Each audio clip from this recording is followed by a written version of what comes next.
All right. All persons having business before the Honorable Chief Judge and Associate Judges now residing on the District of Columbia Court of Appeals. Jordan and give your attention to the United States and the Honorable Court. The Honorable Court, the session, please be seated and come to order.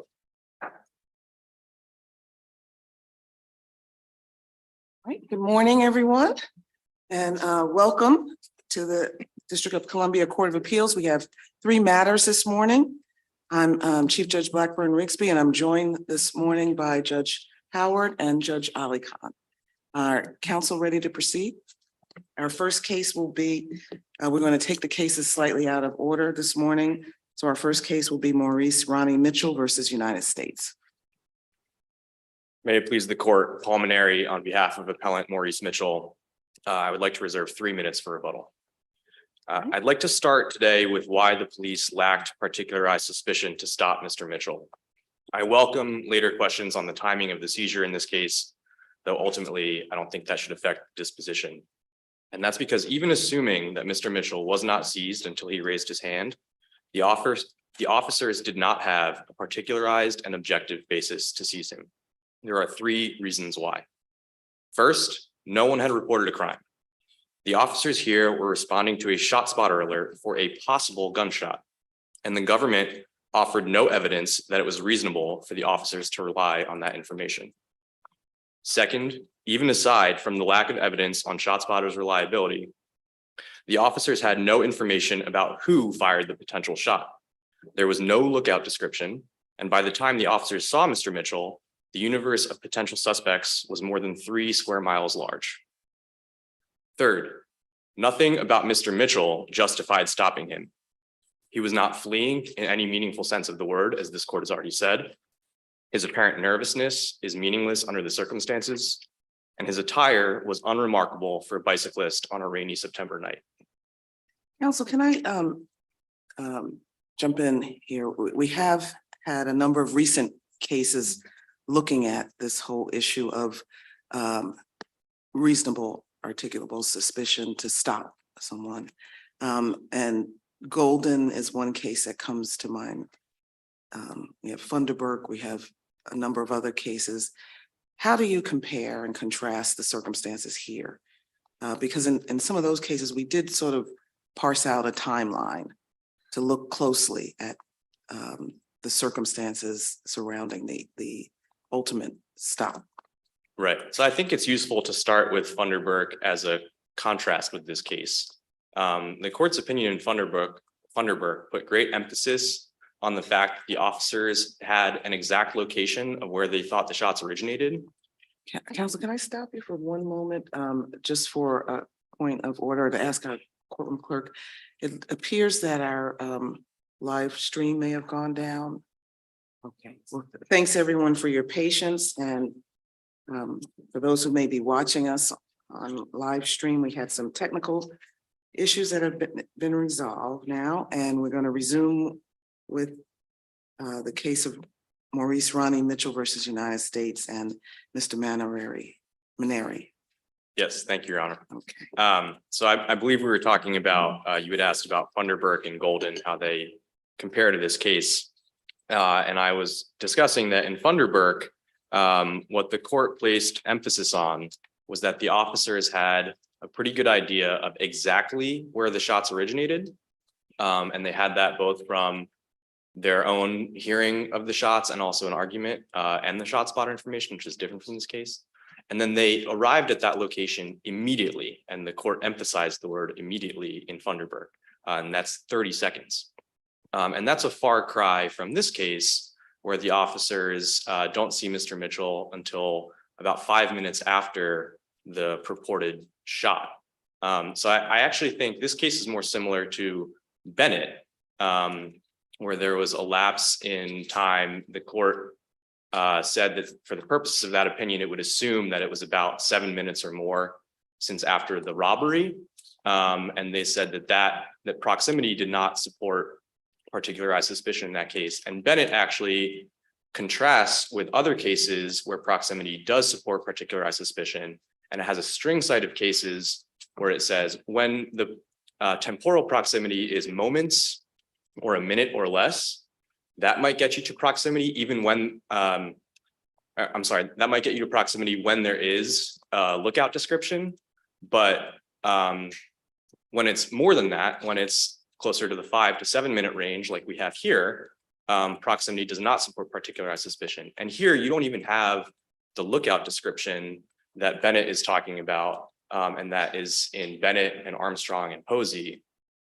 You have minutes that elapse and no lookout description whatsoever. So the officers are starting with very low information. Saying that proximity, temporal proximity is like an on-off switch, because I was considering it, and I think consistent with our case law, that it's always a factor in the totality, but the closer it is in time, maybe the stronger, more emphasis it gets in the totality analysis. I think that's right. I think, as with all things, it's a factor in the totality, but proximity is most important under this court's case law to help define the relevant universe of potential suspects. And so that's why proximity and whether there's a lookout description and how detailed the lookout description is sort of go hand in hand, right? When there's no lookout description and no information whatsoever, a few minutes, as you see here, expands the universe of potential suspects dramatically. How so though? Because there was no one else around. I mean, he's the only person in the area where the gunshots were deemed to have come from.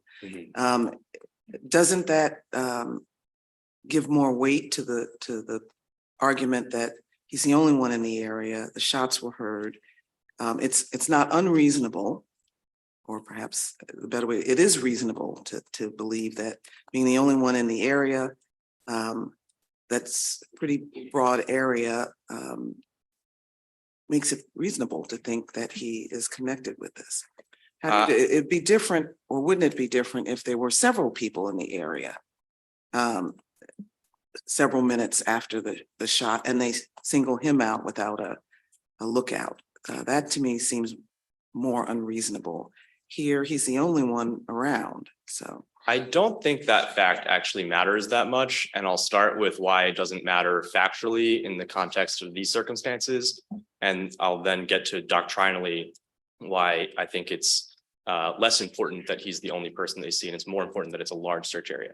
But factually, start with the fact that Officer Phillip testified that they were parked in a quiet alleyway that they had gone to eat in peace, specifically because there was no one around.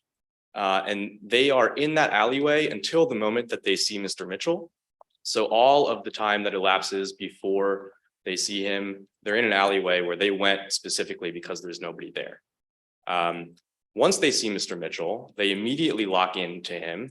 They essentially put on blinders, turn right onto 4th Street, away from Rhode Island Avenue, which Officer Phillip acknowledges is a major road with a lot of businesses and residences. And then they're on 4th Street for about 5 seconds. You can't really tell from the body-worn camera exactly how long it is, but if you look at the map and the testimony of where the alley that they were parked is in relation to the ramp up to Edgewood, they are parallel and they're essentially separated by a line of trees. So remember. So help me understand, why does it matter that they went to a quiet area, going back to your first factor? Just in terms of the significance of the fact that he's the only person that they see, they don't really have an opportunity to see anybody else. And I'm sorry. Does that not make it more suspicious that they suddenly see him within minutes of the shot spotter? No, because they're on 4th Street. One would not expect to see people in the alleyway. If they saw him in the alleyway, maybe that's a different story. They see him on 4th Street. They have an opportunity to observe 4th Street for a matter of seconds before they turn off of 4th Street up the ramp to Edgewood Apartments, which they acknowledge they know is a dead end ramp. And so factually, they have, a matter of seconds to have an opportunity to observe anybody. So the fact that they see one person in these mere moments really doesn't count for much, especially when you consider the officers are 5th District officers. They know the area well. They know that it is just around the corner from Rhode Island Avenue, that it's just around the corner from a metro station, that Rhode Island Avenue is a heavily trafficked road. So the fact that they sort of put on blinders and they say, well, we saw only one person, doesn't really matter that much when you look at the doctrinal test of the relevant universe of potential suspects. And we know that there were other people out and about at this time and location. There were other people in front of Edgewood. There were people at the site of the purported gunshot, at least as to where ShotSpotter puts it. We don't know whether there were people on Rhode Island Avenue, but it's fair to assume, given the testimony and the officer's knowledge, that there would have been many people out on Rhode Island Avenue. So the officers can't just put on blinders when they see the first person in a matter of seconds and say, well, that must be our guy. And if you look at their testimony, obviously subjective impressions don't control, but Officer Phillips says, I saw him and I thought to myself, I don't know what's going on. And that's the basis for the stop. Oh, he also had dark clothing and a hood on, right? And if That's they were to true. take the time and think about it, then he was on a bicycle. He could have just gotten away and out of their reach, couldn't he? Unclear. They certainly could have taken a legitimate interest in him, although I think this court's cases make pretty clear that dark clothing and a hooded sweatshirt are completely innocent and don't contribute to suspicion. Well, but then if you add the gunshot to it, and the fact that there is no one else in the vicinity where the gunshot was heard, doesn't, if we look at all those factors together, doesn't that get you to the reasonable articulable suspicion? No, I don't think it does. And I think even if you assume that there was a gunshot, it doesn't, because of just how large the search area it was. What about the fact that the clothing was out of season? It wasn't just sort of, it was winter and you're wearing a dark hoodie. It was warm out. He's wearing cold weather clothes. He was wearing a hooded sweatshirt and it was a rainy night and he was biking. In Golden, the opinion for the court said that there's nothing unusual or suspicious about wearing a hooded sweatshirt on a warm night in June. And there was, I think, in that case, testimony as to the temperature. Yeah, I ask you too about that kind of clothing. I mean, he's accused of wearing a mask, and I'm just asking this, even though it's not directly on point. It relates more to another one of the charges, just because I was a little confused. It looks like in the record he was wearing something like I guess they're called a balaclava or something like, but something that doesn't actually cover the face but covers the rest of his head. Do you really think that's a mask? I don't. I think mask is a bit of a misnomer. I mean, Officer Leone himself was sort of struggling to describe this garment. Says it's not one of these masks that you see in the movies where it's just the eyes cut out. It didn't cover his face at all. The officers were both clear that the mask, or I think it's more like a hood is what I would call it, a tight-fitting hood, doesn't conceal his facial features at all. And so I think that's the key point there, in combination with the fact, again, that it's a rainy night, he's bicycling. There are any number of reasons maybe he wanted to keep his hair out of his face. He wanted to keep his hair dry. I really think, as Your Honor noted, it's not actually a mask. And when you consider the circumstances of where and how he's wearing it, it doesn't get you that far. I do want to get back to the point, though, about the gunshot. And as I said, I think you can assume that there was a gunshot, and still I don't think there's reasonable suspicion. But I don't think the court should assume Sorry, I have that. a few sort of preliminary questions there. One, did you raise the reliability or unreliability of the shot spotter below? Yes, defense counsel in cross-examination raised the issue, emphasized with Officer Phillip on cross-examination that ShotSpotter sometimes detects sounds that are not gunshots. But I think that's sort of beside the point, because I think the claim on appeal is whether the officers had a reasonable suspicion based on the information that led them to stop Mr. Mitchell. And so it is an argument that is preserved that we can argue based on the record evidence that came out that the government relied on, whether they proved reasonable suspicion. And here they didn't. The only thing that the officers in this case are relying on for the notion that a gunshot had been fired is the ShotSpotter alert. It's not like in Jones, where there were 911 calls reporting gunshots. It's not like in Funderburk, where the officers hear gunshots themselves. It's not like any of the other cases that the government cites, where Rickman is the other one, where there's 911 calls talking about gunshots. The only information that the government had when they came into court at the suppression hearing to support the idea that a gunshot had been fired in the first place is ShotSpotter. Does They- it matter if the officers believed that a gunshot was fired based on that, if that was the information that they got? I mean, we don't require them to have some type of psychic ability to determine on the spot something that happened blocks away, right? No, I don't think it matters if they believe that. This goes back to Terry, the demand for specificity. This is quoting Terry. The demand for specificity in the information upon which police action is predicated is the central teaching of the Supreme Court's Fourth Amendment jurisprudence. And this court has often repeated, conclusory explanations devoid of particularized facts are insufficient to justify a stop. And the So- reason for that, What about Mr. Mitchell's behavior once they were in direct interaction? all of that is post seizure, even on the government's theory of seizure. What Officer Pantaleone says that he thinks is suspicious, what he describes as blading, what I would describe as turning to your left while straddling a bicycle. He's talking about, and I want to get the exact transcript here.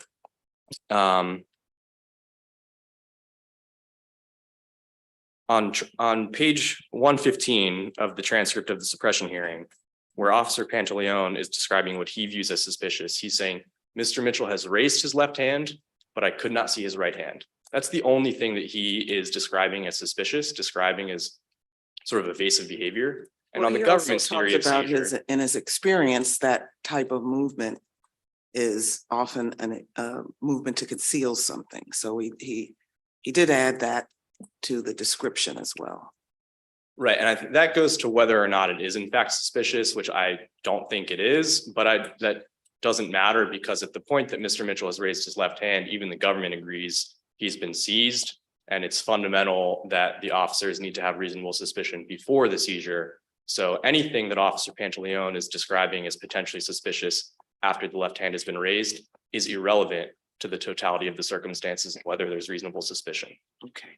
I know you've reserved some time for rebuttal, so we will hear from the government and then hear your rebuttal arguments. Thank you.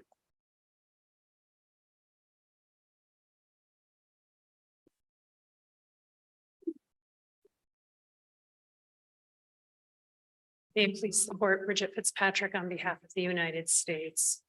All right, good morning.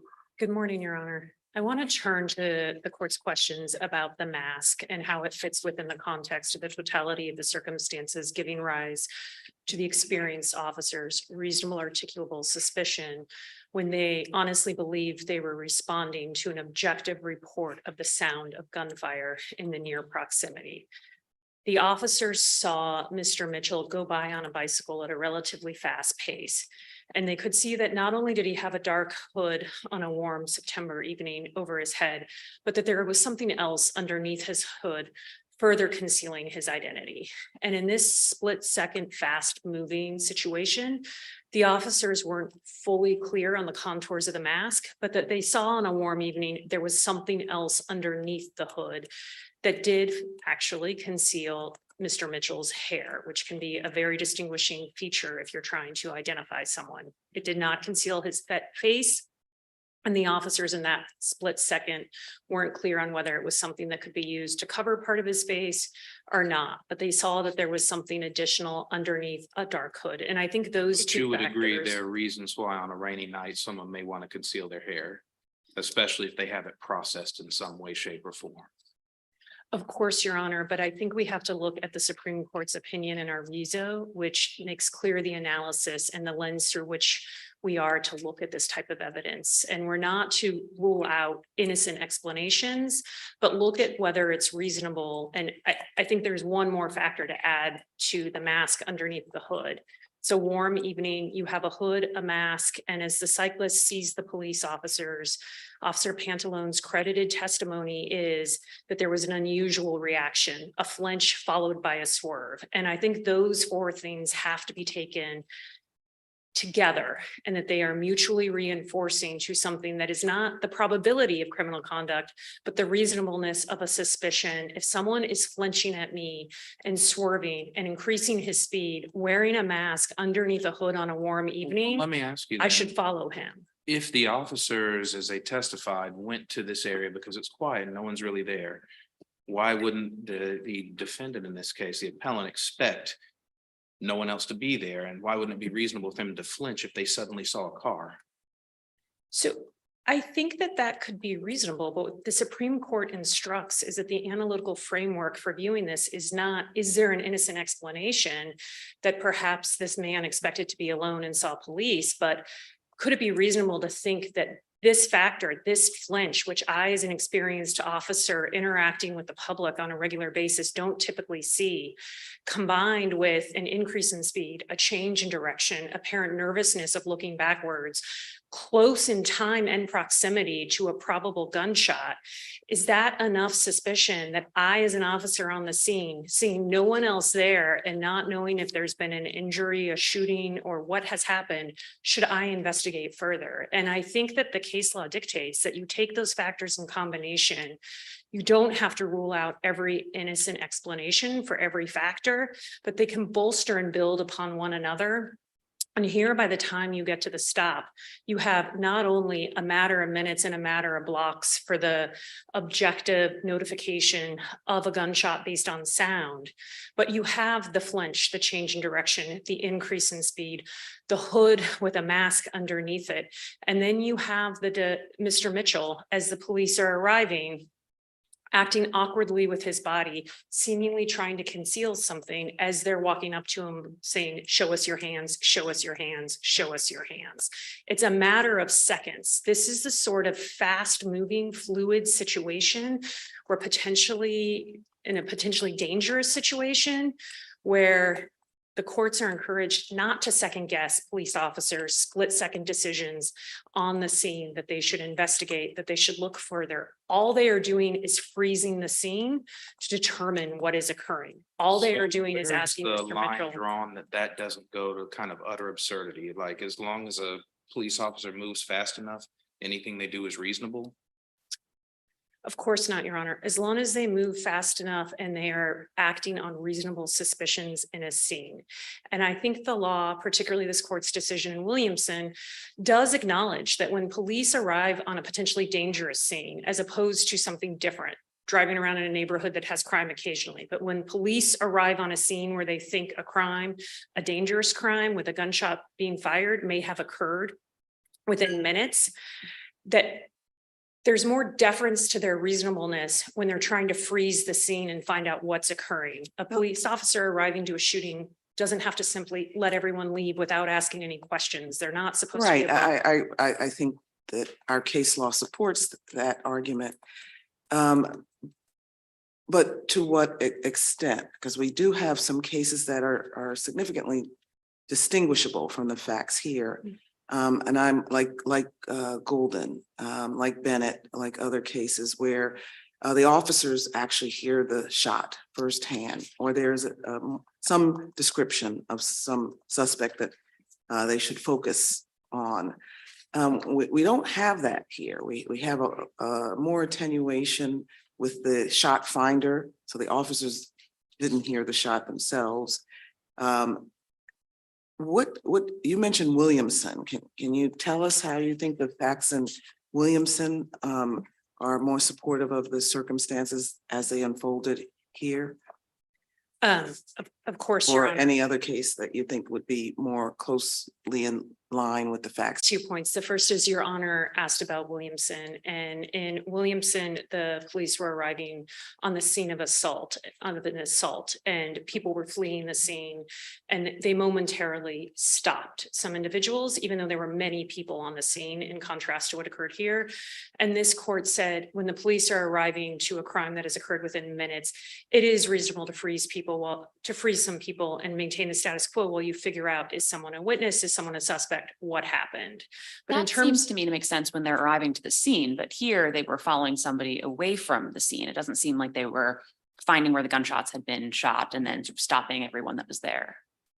That's correct, Your Honor. They were within 2 blocks of the scene and encountered someone that the trial court found they reasonably inferred was coming from the scene close by, approximately 2 minutes from when gunshots were fired.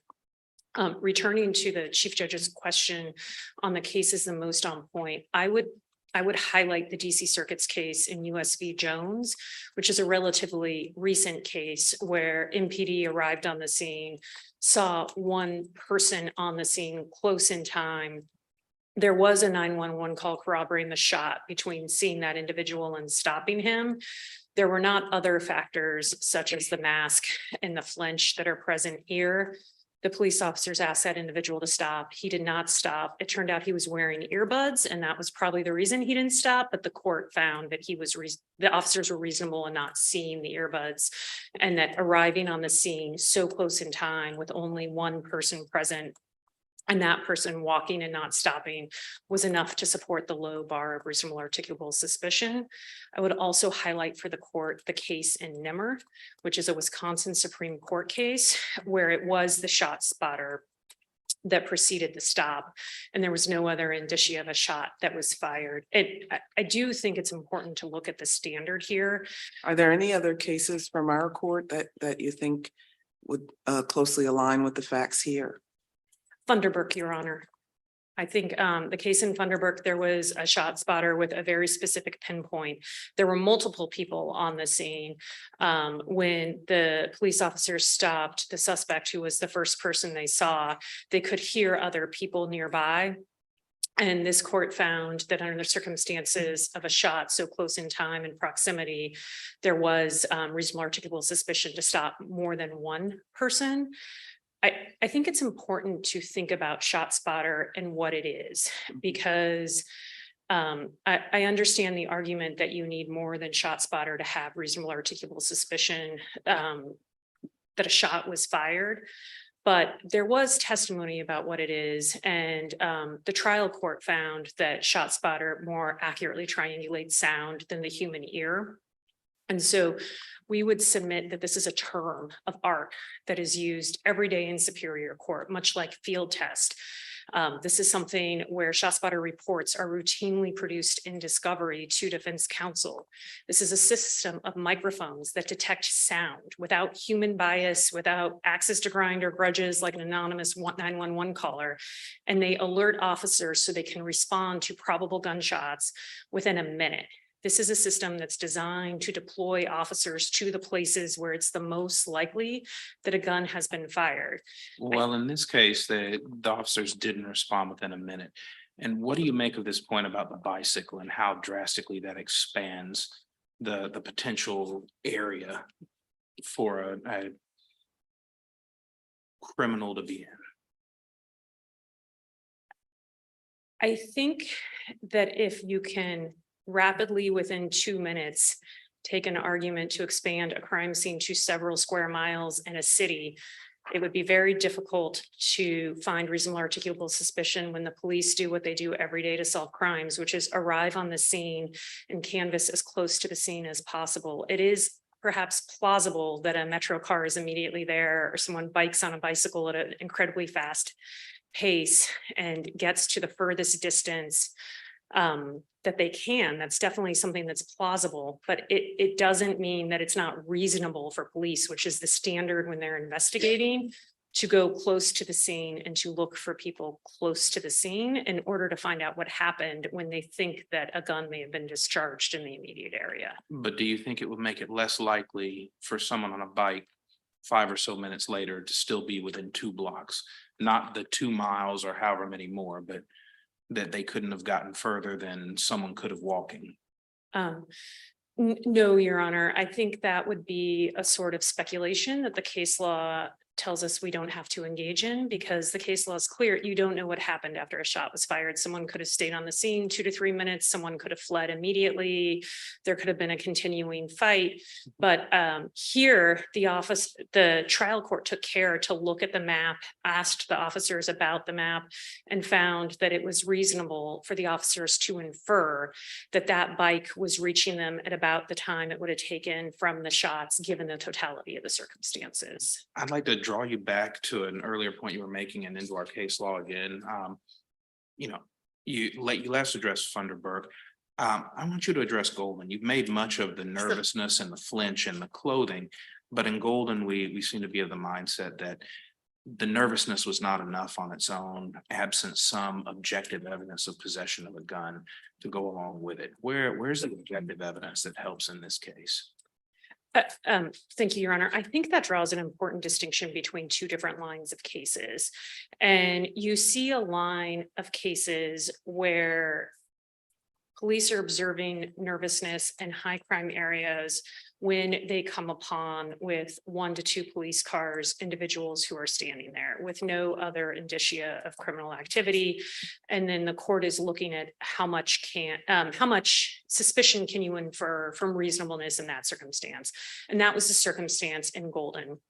He was standing there. I believe the sweatshirt was around his waist, which I would submit is less suspicious than wearing a dark hood over your head with a mask beneath. But the evidence was that Mr. Golden was standing there and that 2 police vehicles came up on either side of him and asked him, hey, do you have a gun? And I think the court's decision was that the nervousness that was shown there was less probative because it was somewhat provoked.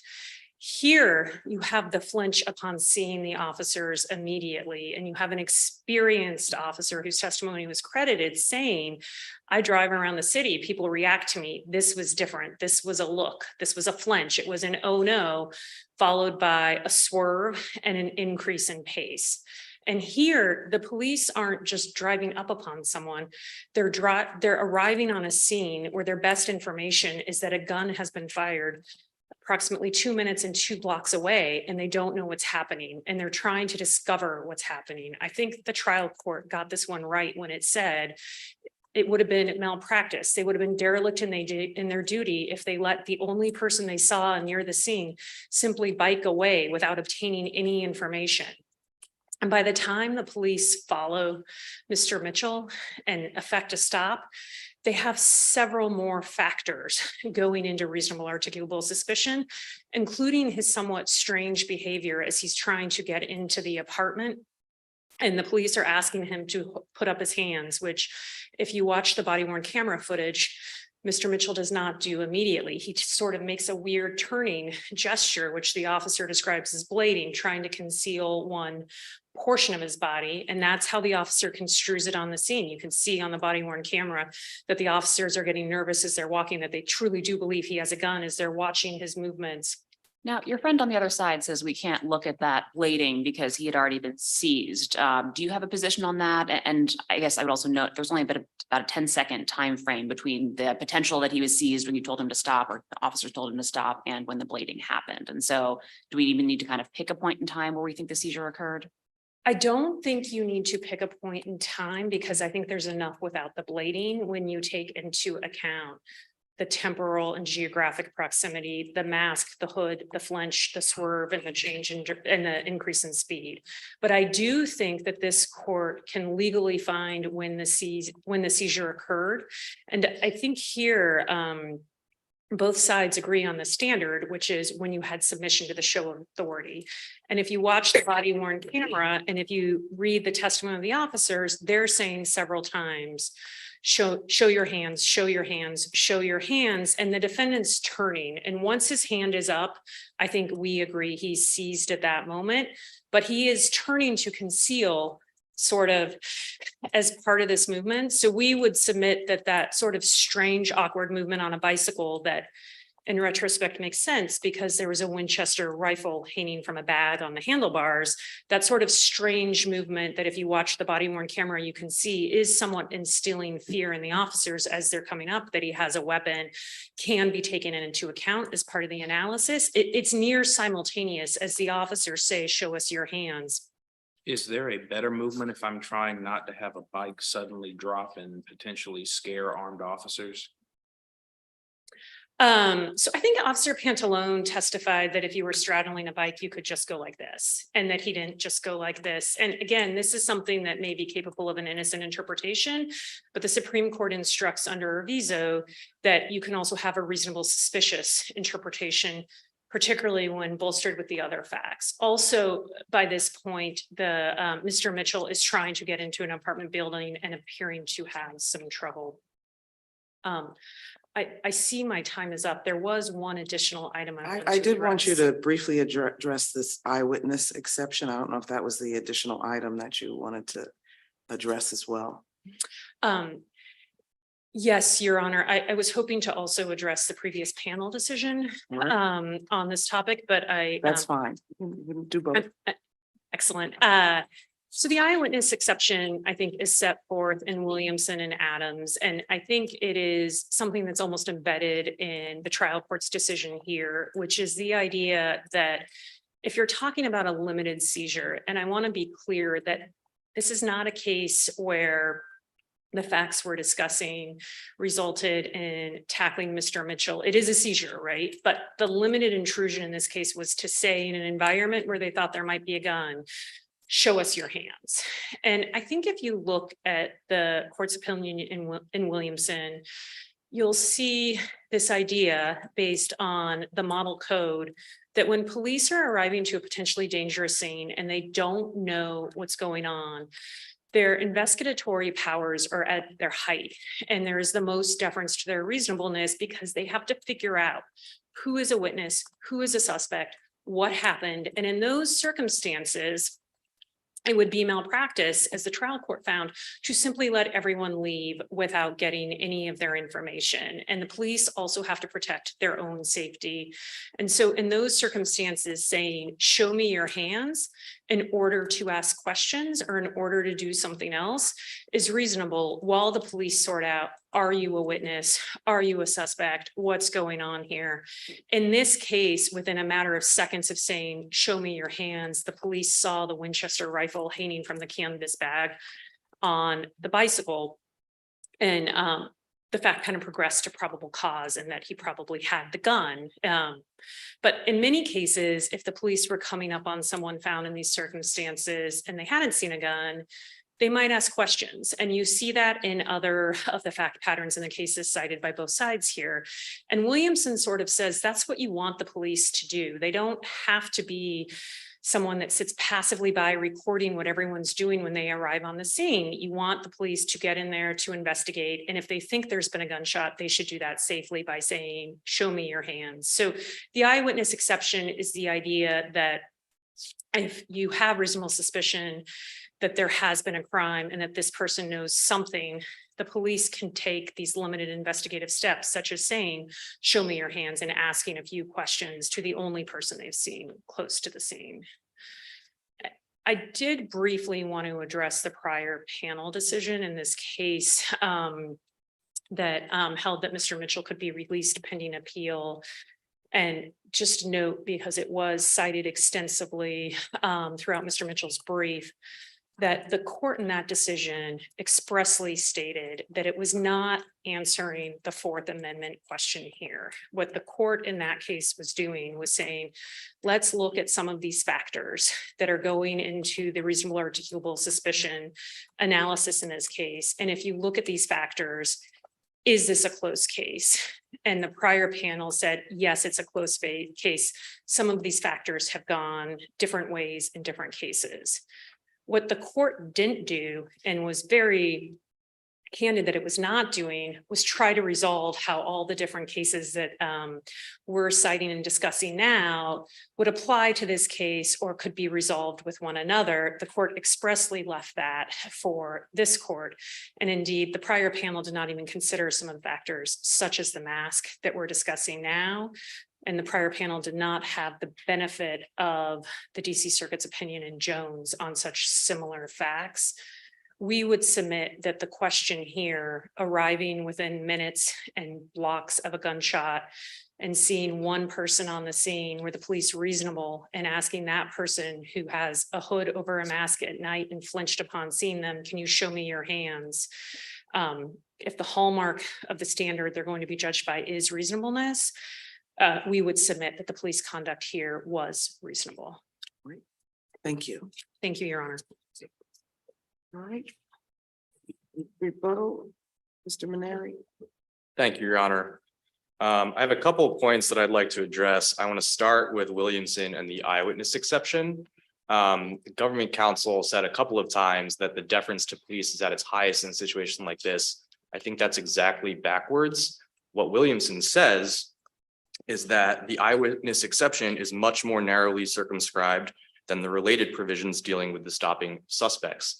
And that's borne out in the case law, in that Williamson is one of only 2 cases in the history of this court to justify a seizure based on the eyewitness exception. I'll pause here to say the government didn't even advance this theory below, and so I think it's forfeited. The court shouldn't consider it in the first place. But if it does, I think it's completely meritless to suggest that the eyewitness exception justified the stop of Mr. Mitchell here. Compare it to the facts of Williamson. It was not minutes after the fact. The officer heard gunshots from just across the street in a parking lot, a gas station parking lot. And the court's rationale was that it was reasonable to stop one of only 2 cars leaving the scene, where Mr. Williamson, a passenger in one of the cars, was yards away from the shot based on the officer's own observation of the crime scene. And it happened mere seconds earlier. That's a totally different case from here, where minutes have elapsed. The officers have no idea where Mr. Mitchell was prior to their seeing him. I think it's clear that this case is not like Williamson.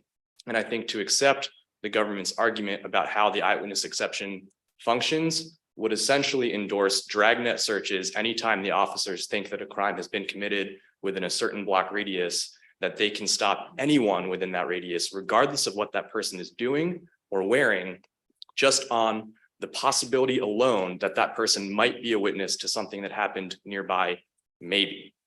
Can I take you back to some of your earlier arguments this morning, where you took us through some of the key factors that you believe cut strongly against any finding of reasonable articulable suspicion. And you went through, I think, 3 factors that you highlighted and refuted those factors. I guess my question is, we're supposed to be looking at this through, I guess, a mosaic of factors. When you put them all together, don't we have enough here when you combine all these individual factors that maybe there's a reasonable explanation for why they wouldn't lead to reasonable articulable suspicion? When you put them all together and look at them as the totality of the circumstances, doesn't that strengthen the argument here that there was a reasonable basis, a reasonable articulable basis for the officers to stop? No, I don't think so. When you put everything together, You might say that, but I wanted to say. when you put them all together, what you're left with is that the officers stop the first person that they've seen after a possible gunshot, and they have no, at least as far as the record shows, they have no basis to rely on this information that there's been a gunshot nearby. And so all they have is a possible gunshot. We don't know whether it's even reasonable to rely on the information. They see one person at a time and place where not even the government is arguing it's unusual to see that person. He flinches and bikes up a hill. That's it. That's all you have. And so I think even if you look at those together, which obviously you should, that's not enough to stop someone. And I do want to emphasize the point about the ShotSpotter alert. The government, I think, continued to characterize that as objective notification. There's no record evidence that that was an objective notification. The only evidence in the record is, one, that the ShotSpotter told the officers there was a gunshot within a block and a half of you, and the officers didn't hear that gunshot, and no 911 calls corroborated that information. And 2, that Officer Phillips says sometimes ShotSpotter detects sounds that aren't gunshots. There's no information about Officer Phillips' basis for even what she does testify to, the limited information that she says about ShotSpotter. We have no idea how many times she's responded to a ShotSpotter. We have no idea what she means when she says sometimes. And so all the trial court was left to do, and all this court can do, is one of 2 things. Can speculate about whether it was reasonable to rely on the ShotSpotter information, or you can blindly defer to the police because they relied on it. It Well, must be. counsel, why, reliable. why does it have to be one of those two? Why would it not just be good policy to trust the shot spotter, err on the side of the potentially deadly circumstance happening and play it safe? I mean, if the government, the next time they want to rely on shot spotter evidence, comes into court and explains to the court with particularized facts why it's reasonable to rely on shot spotter, then it may well be the case that it's totally reasonable to do so. I don't know. I can't say because that evidence isn't in this case. And well, even with shot spotter, assuming we did rely on it, do you think there's reasonable articulable suspicion even in that instance? No. And so it's two separate tracks to sort of saying that there was no particularized suspicion.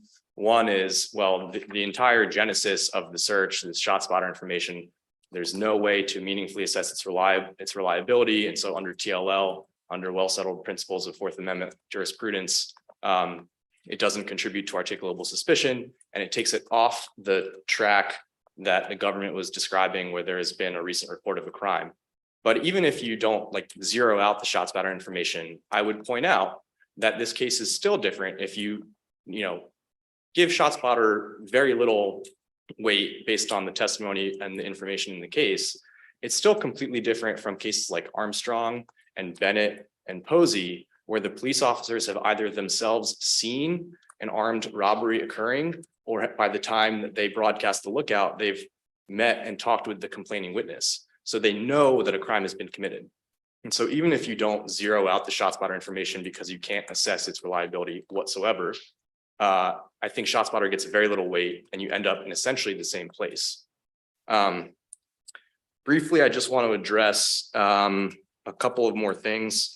First is the reaction to the officers and the fact that Officer Pantaleone describes it as a flinch.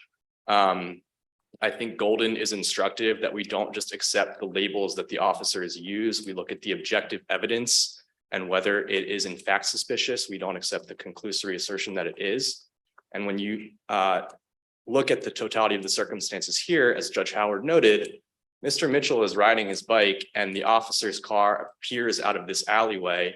And the testimony from Officer Phillip, which is repeated in the government's brief on appeal, is that the officers had to brake their car to avoid colliding with Mr. Mitchell.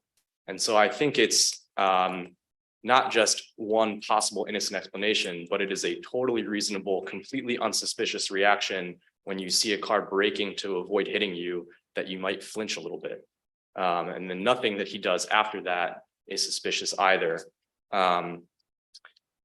I'll end with the seizure again. The government's theory of seizure, the latest possible time that Mr. Mitchell is seized is when he raises his left hand. The only conduct that occurs before that could even possibly be construed as suspicious is 2 seconds worth of Mr. Mitchell turning left in response to officers who are advancing quickly upon him with their guns drawn from behind and to his left. As the government counsel pointed out in the suppression hearing below, Mr. Mitchell is straddling a bicycle. He can't do a full 360 turn. So what you have before the government's theory of seizure, this wouldn't even count under our theory of seizure, but putting that aside, is 2 seconds of Mr. Mitchell turning to the left. I don't think that makes the difference for reasonable suspicion. The officers here didn't have reasonable suspicion before that point. They didn't have it after. And for that reason, we would ask the court to reverse the denial of the motion to suppress. Thank you. All right, thank you. The court thanks both counsel for your briefs and arguments, and the case is submitted. As I indicated earlier, we're taking the cases slightly out of order. So the second case this morning will be Jerome Steiber versus Burchell and Hughes, PLLC et al.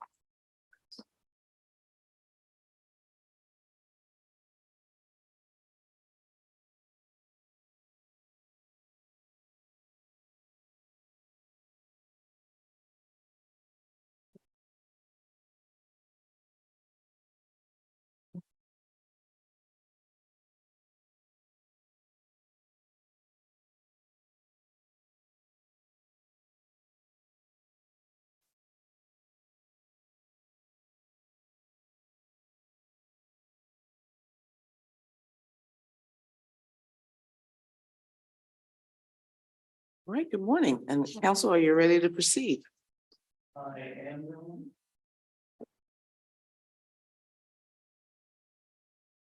Can I ask first what the correct pronunciation of your client's name is? It Stieber or Steiber? It's Stieber, Your Honor. Stieber. Yes. Thank you. Your Honors, good morning, Ms. Steele. May it please the court. My name is Neil Hyman, and I am counsel to Jerome Stieber, the appellant in this matter. I would like to reserve 3 minutes for rebuttal at the conclusion of the argument. We're here this morning on a legal malpractice case, and we're here on the appeal from the Superior Court's dismissal of the first amended complaint on the defendant's motion to dismiss. The Superior Court erred by dismissing the complaint since the appellant properly alleged in the complaint facts to show that the appellant would have fared better if his attorneys in his District of Columbia Office of Human Rights case and the subsequent settlement had pursued his bankrupt employer's $10 million liability insurance policy to satisfy the settlement that the parties achieved through the work of the DC Office of Human Rights. So in my argument this morning, I'm going to give you a brief statement of the relevant facts of this case. I'm going to identify the standard of review, identify the standard for pleading a claim for legal malpractice, and then explain that the appellant stated a claim for malpractice, that he would in fact have fared better under the facts that we allege in the complaint, and that his malpractice claim is not precluded because the underlying case was settled. I'm also going to attempt to explain the relevant bankruptcy court issues and address the argument that the self-insured retention does not preclude a better outcome than what Mr. Stieber ultimately received. So Mr. Stieber was an employee of Cumulus until May of 2017 when he was terminated. Shortly after he was terminated, Mr. Stieber retained counsel, which was Kelly Burchell. He had a previous firm, it's now Burchell and Hughes, to represent him in his discrimination and wrongful discharge claim. Through Mr. Burchell, the appellant filed a charge with the DC Office of Human Rights in February of 2018. In July of 2019, the Office of Human Rights issued a very long decision favoring Mr. Can I stop you there with a Sure. question? So after the OHR complaint was filed, Cumulus filed for bankruptcy. And as I read the bankruptcy statute, the OHR proceedings would have been subject to the bankruptcy automatic stay. So there's a couple of issues. Yeah, I believe, if my timeline is correct, that Cumulus actually filed their bankruptcy in November of 2017, which was actually prior to the Office of Human Rights filing. Right, but after your client had filed his OHR complaint. So my understanding of bankruptcy is that the administrative proceeding should have ceased at that point. I don't know if it should or shouldn't. What I do know is that it proceeded. Nobody argued either to the Office of Human Rights or at any other point that, wait a minute, we can't even do this. And when the Office of Human Rights issued their decision, the next step is to invite the parties to conciliation, which is just a form of mediation. That's what they did, and the parties appeared. I suppose Cumulus could have said, wait a minute, we don't even have to be here. You can't do anything. But that also gets to some of the other issues that weigh on the malpractice claim. Well, I actually think that it's Mr. Stieber's responsibility to notify the OHR of the stay. And I guess the reason I'm asking these questions is that we need to sort of assume what the counterfactual would have been had there not been the alleged malpractice. And if we cannot discern that he would have been better off, then I think the trial court was correct to find that there was not causation here. But we do know that in the course of the finding and setting up the conciliation process, we do know that there was lots of correspondence, at least between the attorneys for Cumulus and for Mr. Stieber, that Cumulus was in bankruptcy and that there were all of these issues. But Cumulus still willingly and voluntarily came to the conciliation conference. So Can I ask some questions about the conciliation?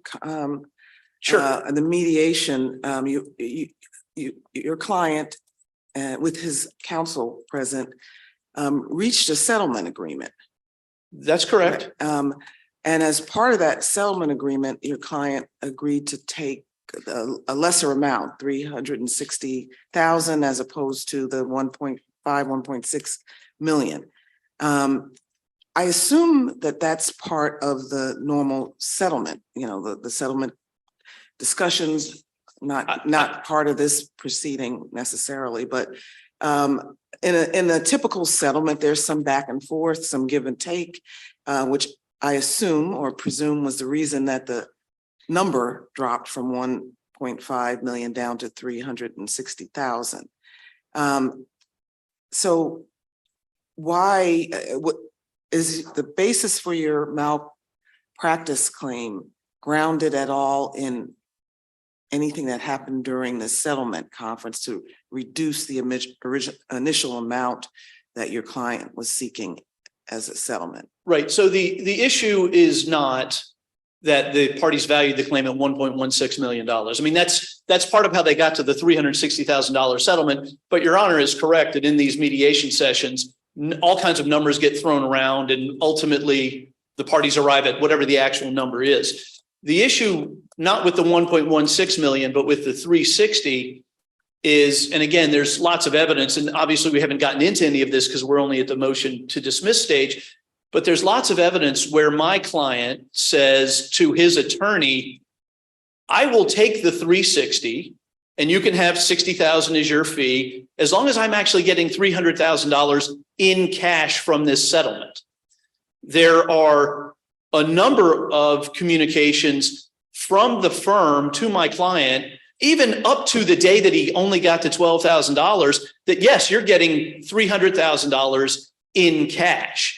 Now, if they had bothered to understand bankruptcy law or read the plan or found somebody who understood it so they could explain it to my client, they would have understood that at least under the way that settlement was structured, because the insurance wasn't involved and because the claim had to be approved by the bankruptcy court and was subject to the plan, that they would have been able to tell my client, even though you settled for $360,000, you're only going to get, a pittance. But frankly. didn't they disclaim to your client that they don't have bankruptcy expertise and your client should retain a bankruptcy attorney?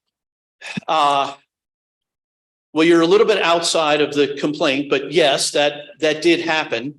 But it doesn't absolve them from the obligation to explain to him. They kept telling him, and my client kept asking because he was concerned, and the appellees kept telling him, you are getting $360,000 in cash. If they had ever said to him, you're not actually going to get that money, you're going to get a lot less, and here's the plan, and we can read the plan. We're not bankruptcy experts. We don't necessarily understand it. Didn't he agree to take stock? He agreed to take stock because that's what was explained that's what it said in the settlement agreement. So, okay, when he says $300,000 cash, stock is immediately transferable. It's immediately saleable. And so at the moment that he received it, it was his understanding that it would be worth $300,000. And that if he chose to keep it, he would be subject to the fluctuations of the market. But if he wanted that money, he could have sold it on the moment that he got it, he could have sold it. And I mean, other than maybe whatever commissions or whatever would have come with the stock trade. So I'm still, I guess, trying to pinpoint what you allege is the malpractice. Well, So we have a settlement where your client agreed to take $360,000. He agreed to take it in stock. We're moving along this continuum now. So at what point does the malpractice occur? It seems like you're saying that his attorneys should have known that the bankruptcy plan for the stock distribution had a special formula that might not equal $360,000 cash, or that's definitely something that they should have known. It's something that they did not know, and it's something they didn't inform my client about. So when you say what is the malpractice, I think there are, in the complaint, we identify at least 11 instances of malpractice that go all the way back to the beginning of the claim. So first, the appellees didn't take any action in response to being notified of the existence of the cumulative bankruptcy proceedings. My client got notice in the mail, as he would because he's a claimant.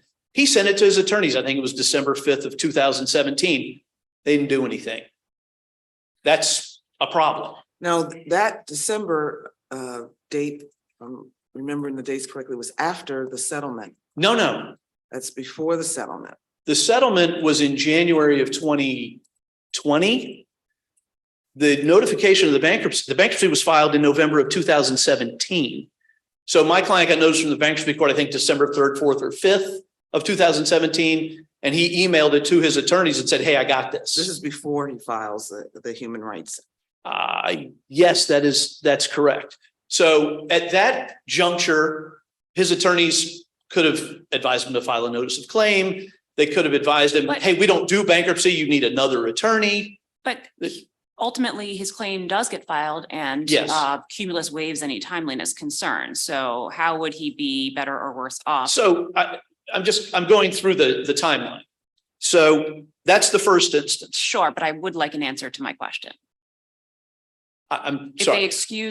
the Cumulus excused the timeliness. So the fact that his firm didn't do something at the beginning of the bankruptcy turns out to be essentially harmless because the claim was allowed to go forward when Cumulus waived an objection to its timeliness. So how was he adversely affected when essentially the error that you're articulating was rendered harmless?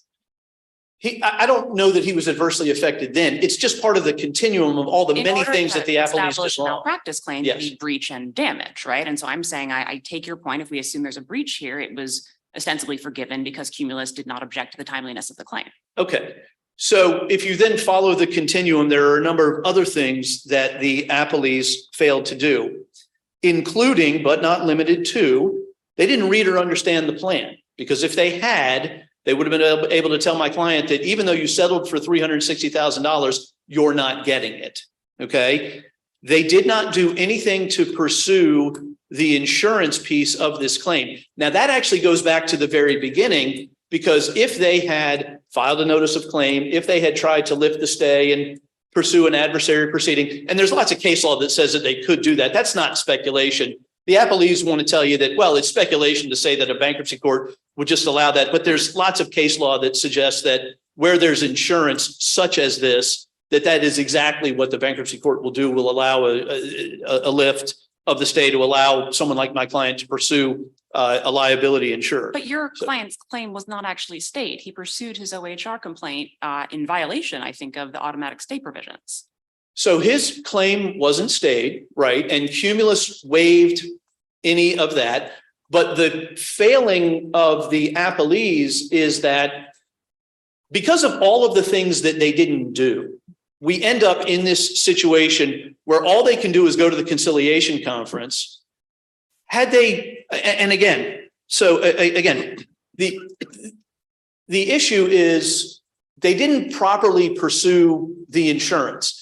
Could they have done it at the outset of the claim? Yes. Could they have done it prior to the conciliation conference? Yes. Could they have structured the settlement such that the insurance would pay? Absolutely. They could have. They did not.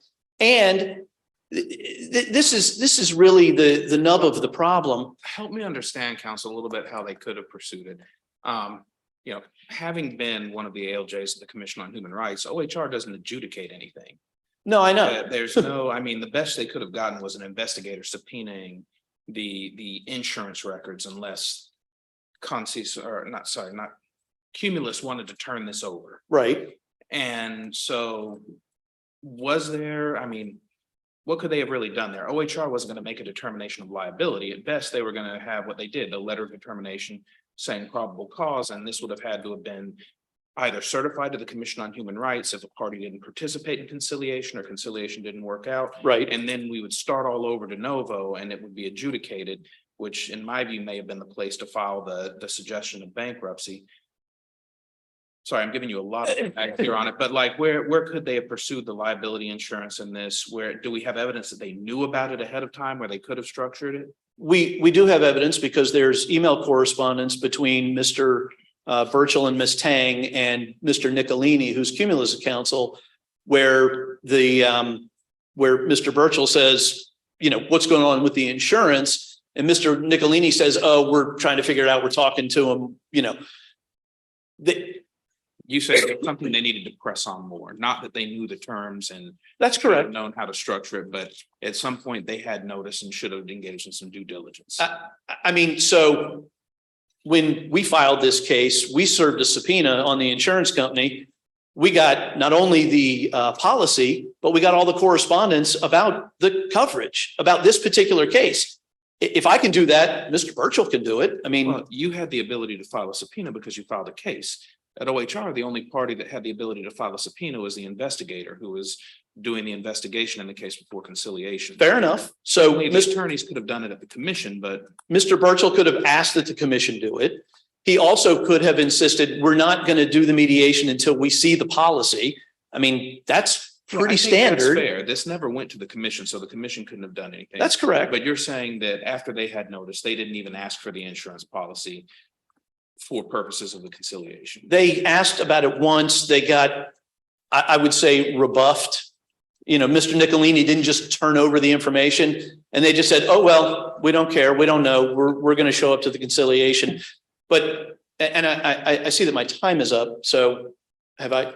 Well, I know you want to talk about the insurance policy. But I guess we're a lot of our questions get to, is that really relevant or is that too speculative down the road? I mean, I get your point about some of the things that council could have done earlier on in this process, like file a stay, file something in the bankruptcy claim, explain the stock calculation and why it would be less.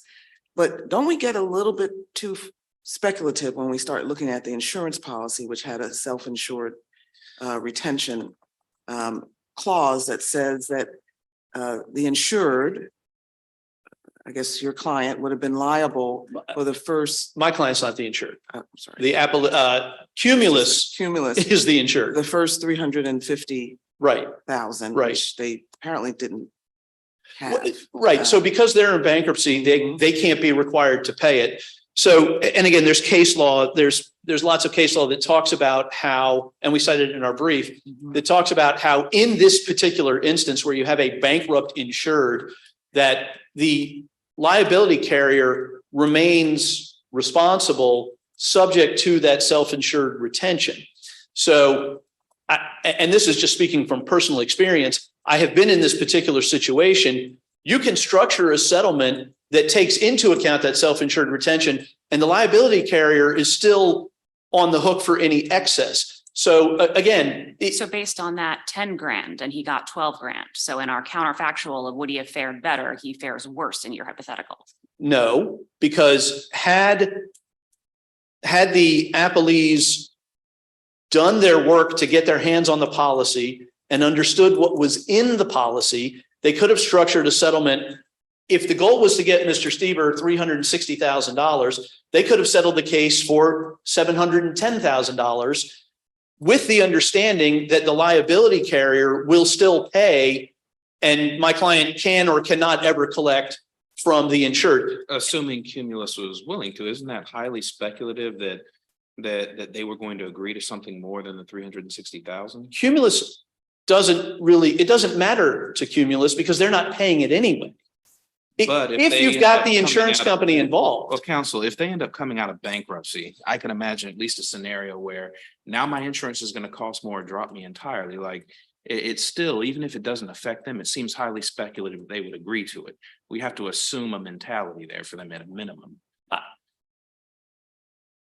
but we're not talking about what's going to happen after the settlement. We're not talking about what's going to happen when they emerge from bankruptcy. That is speculation, of course. We're just talking about what could have and what should have happened and what the appellees should have done. Now, would that have settled the case? Would that have gotten it done?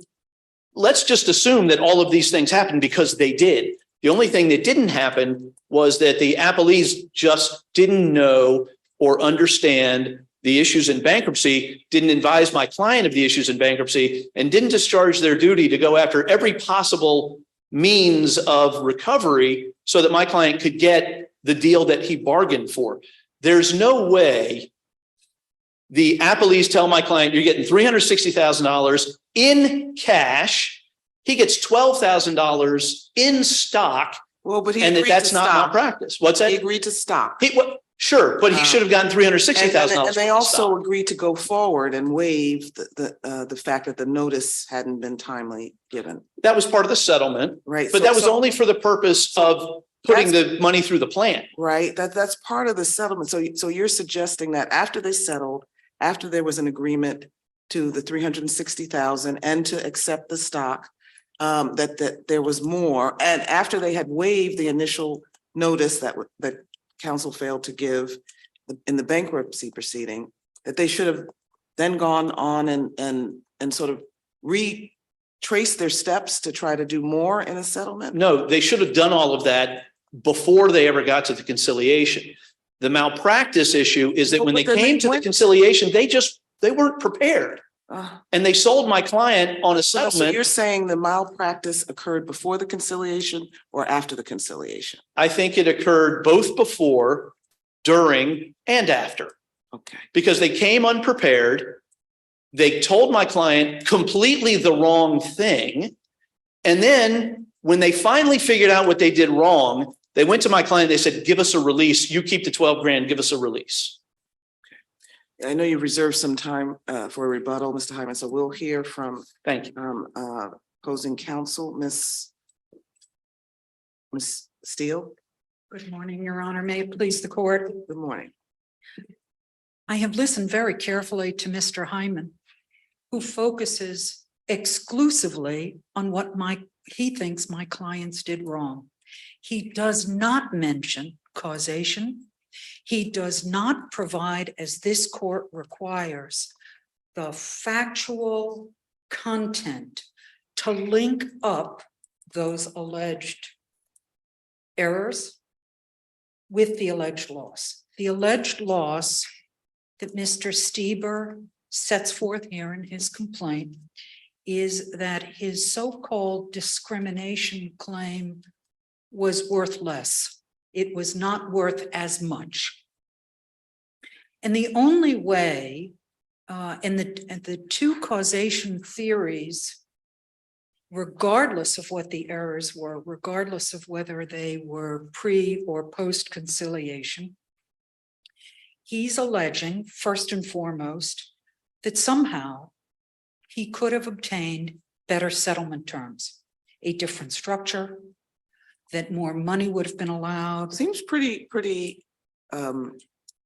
not so far-fetched that had counsel entered this stay in accordance with the bankruptcy laws, or acted to learn more about the structure of the bankruptcy settlement, that the settlement reached in conciliation would have been different.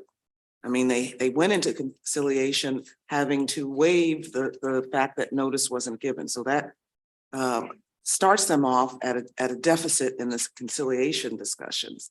And then counsel was apparently unclear about the fact that their client was in a class in the bankruptcy proceeding that only allowed him to be paid through stock, and that there was a special calculation for determining how much stock, which apparently had no correlation to the $360,000 amount that he owed. So it seems not so far-fetched that things that counsel did not do were causally linked to him receiving a lower settlement.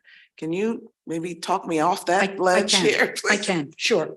First and foremost, Mr. Stieber denied that he had received appropriate timely notice of Cumulus's bankruptcy. That was the position that he had taken, and that was the position that my clients had articulated to Cumulus's counsel in an effort to try to salvage a claim that he might have otherwise had. The difficulty is, and the courts speak to this, the U.S. District Court has spoken about this in Mactol and Venable, that it is inherently speculative to say what a defendant or a party would have done differently, would have offered more, and how the settlement could have been structured differently that would have netted more money into Mr. Stieber's pocket.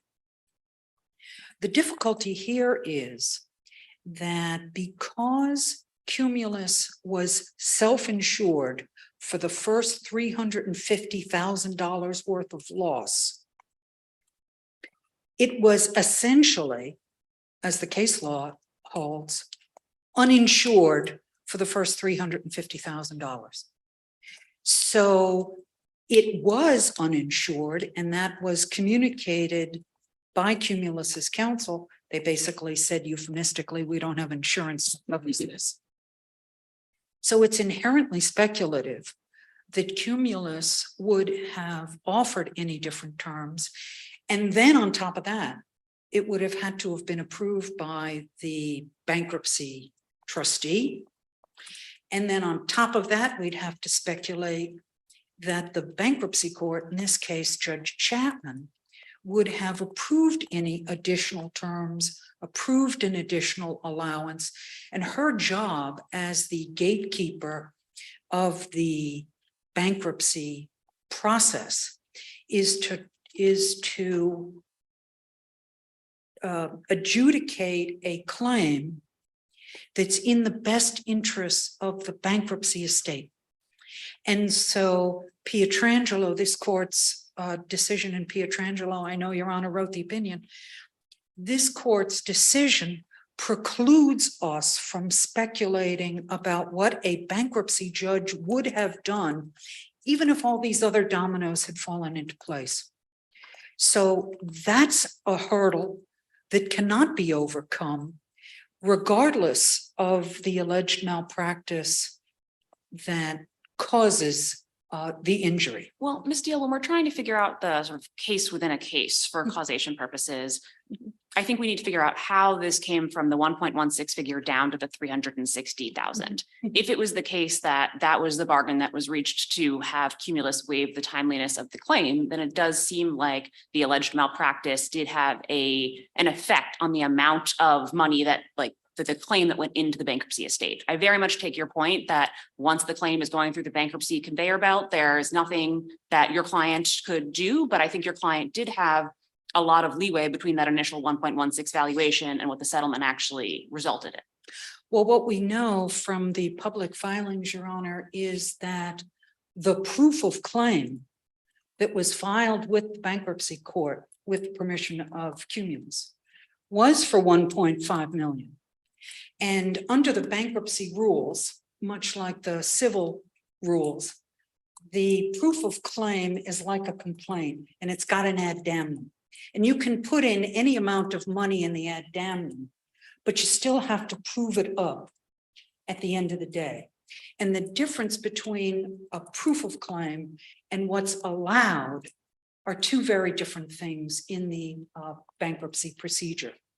What Cumulus said, and why this settlement came to be, was it was their view that the $360,000 was the most that they could convince the trustee and ultimately the bankruptcy court to allow.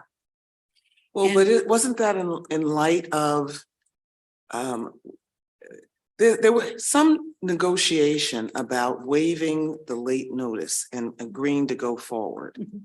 And are you saying that the waiver of the late notice to the bankruptcy court by Mr. Stieber didn't have any impact on the negotiation downward of that 1.5 million, apart from what would have happened once that was submitted to and through the bankruptcy court? Well, those facts are not in the record, but it was independent because the counsel for Cumulus did not believe that the bankruptcy trustee, the Cumulus trustee, or Judge Chapman would have allowed a claim at 1.1 million. So what wasn't that some speculation on their part, or? Well, they were experienced bankruptcy counsel. And the role of the bankruptcy court. Well, see, the bankruptcy counsel wasn't involved in the conciliation, were they? Yes, he was. Yes, Cumulus had its general counsel present. Okay. It had its employment counsel present, and it had its bankruptcy counsel present. And that didn't make your client feel the need to have some sort of bankruptcy counsel present to help counteract their admitted lack of knowledge in that area? Well, my client repeatedly recommended to Mr. Stieber that he retain bankruptcy counsel. That is obviously an area outside, and we have a factual dispute about whether or not Mr. Stieber was informed that his claim would be worth cents on the dollar, which I think is pretty common knowledge. And Mr. Stieber had been through bankruptcy in 2010, so he was certainly familiar with the bankruptcy process. But some of the practitioners who do practice in this area make the clear distinction between what they call real dollars and what they call bankruptcy dollars. So that whether or not Mr. Stieber had settled under different terms, or whether or not he had decided, no, I want to litigate it, whether under the auspices of the bankruptcy court, or if he could have gotten the stay lifted, which adds another layer of speculation, he'd still have to prove what liability and damages. And pursuant to the bankruptcy process, even if he had obtained a judgment of 200,000 or 250 or 300,000, if the bankruptcy stay had been lifted, that would still be paid proportionally on a pro rata basis in accordance with the Chapter 11 plan. Well, So counsel, let me ask you this. If, let's say the stay was never lifted. stay was and never things were- lifted. And things were paused. What would happen to the claim? Would it just be paused until Cumulus came out of bankruptcy? No, because it would have been extinguished by virtue of the discharge. Even if there had been no adjudication whatsoever? Like if he had had no opportunity to adjudicate it, to get a judgment? I know the judgments are certainly discharged, but the suit entirely in and of itself, before it went down and into adjudication, would have essentially died out? Well, that is the whole reason that my clients advised Mr. Stieber to allow a late filing of a proof of claim so that his rights would be protected. So that it's better to get 1 or 2 or 3 cents on the dollar than get nothing. Now, did he have an argument that he did not get timely notice? Yes. We'd have to speculate as to whether or not the bankruptcy judge would have agreed with him and allowed the late filing of a claim. That would have been an option. But regardless, the long line of cases hold that to predict these sorts of not only legal outcomes, multiple legal outcomes, but also hypothetical, factual scenarios is not permitted. It's pure guesswork to say that Cumulus might have ever offered more or changed its position. It's pure guesswork to say that if the bankruptcy stay, if a motion had been filed, that the bankruptcy court would have agreed. It's impossible to say that if the stay had been lifted, or even if he had adjudicated his claims before the bankruptcy court, that he would have recovered more at the end of the day on his proof of claim. What is your thought or comment on the cases cited by Mr. Hyman about the right to go after the insurance, even in light of the self-insured limits on the policy or floor on the policy, however you want to put it? The SIR, which is the first level of insurance, is in some jurisdictions, 2 that I could find, Texas and Ohio, if the policy holder is unable to satisfy its SIR, that it fails to fulfill a condition precedent to trigger the excess coverage.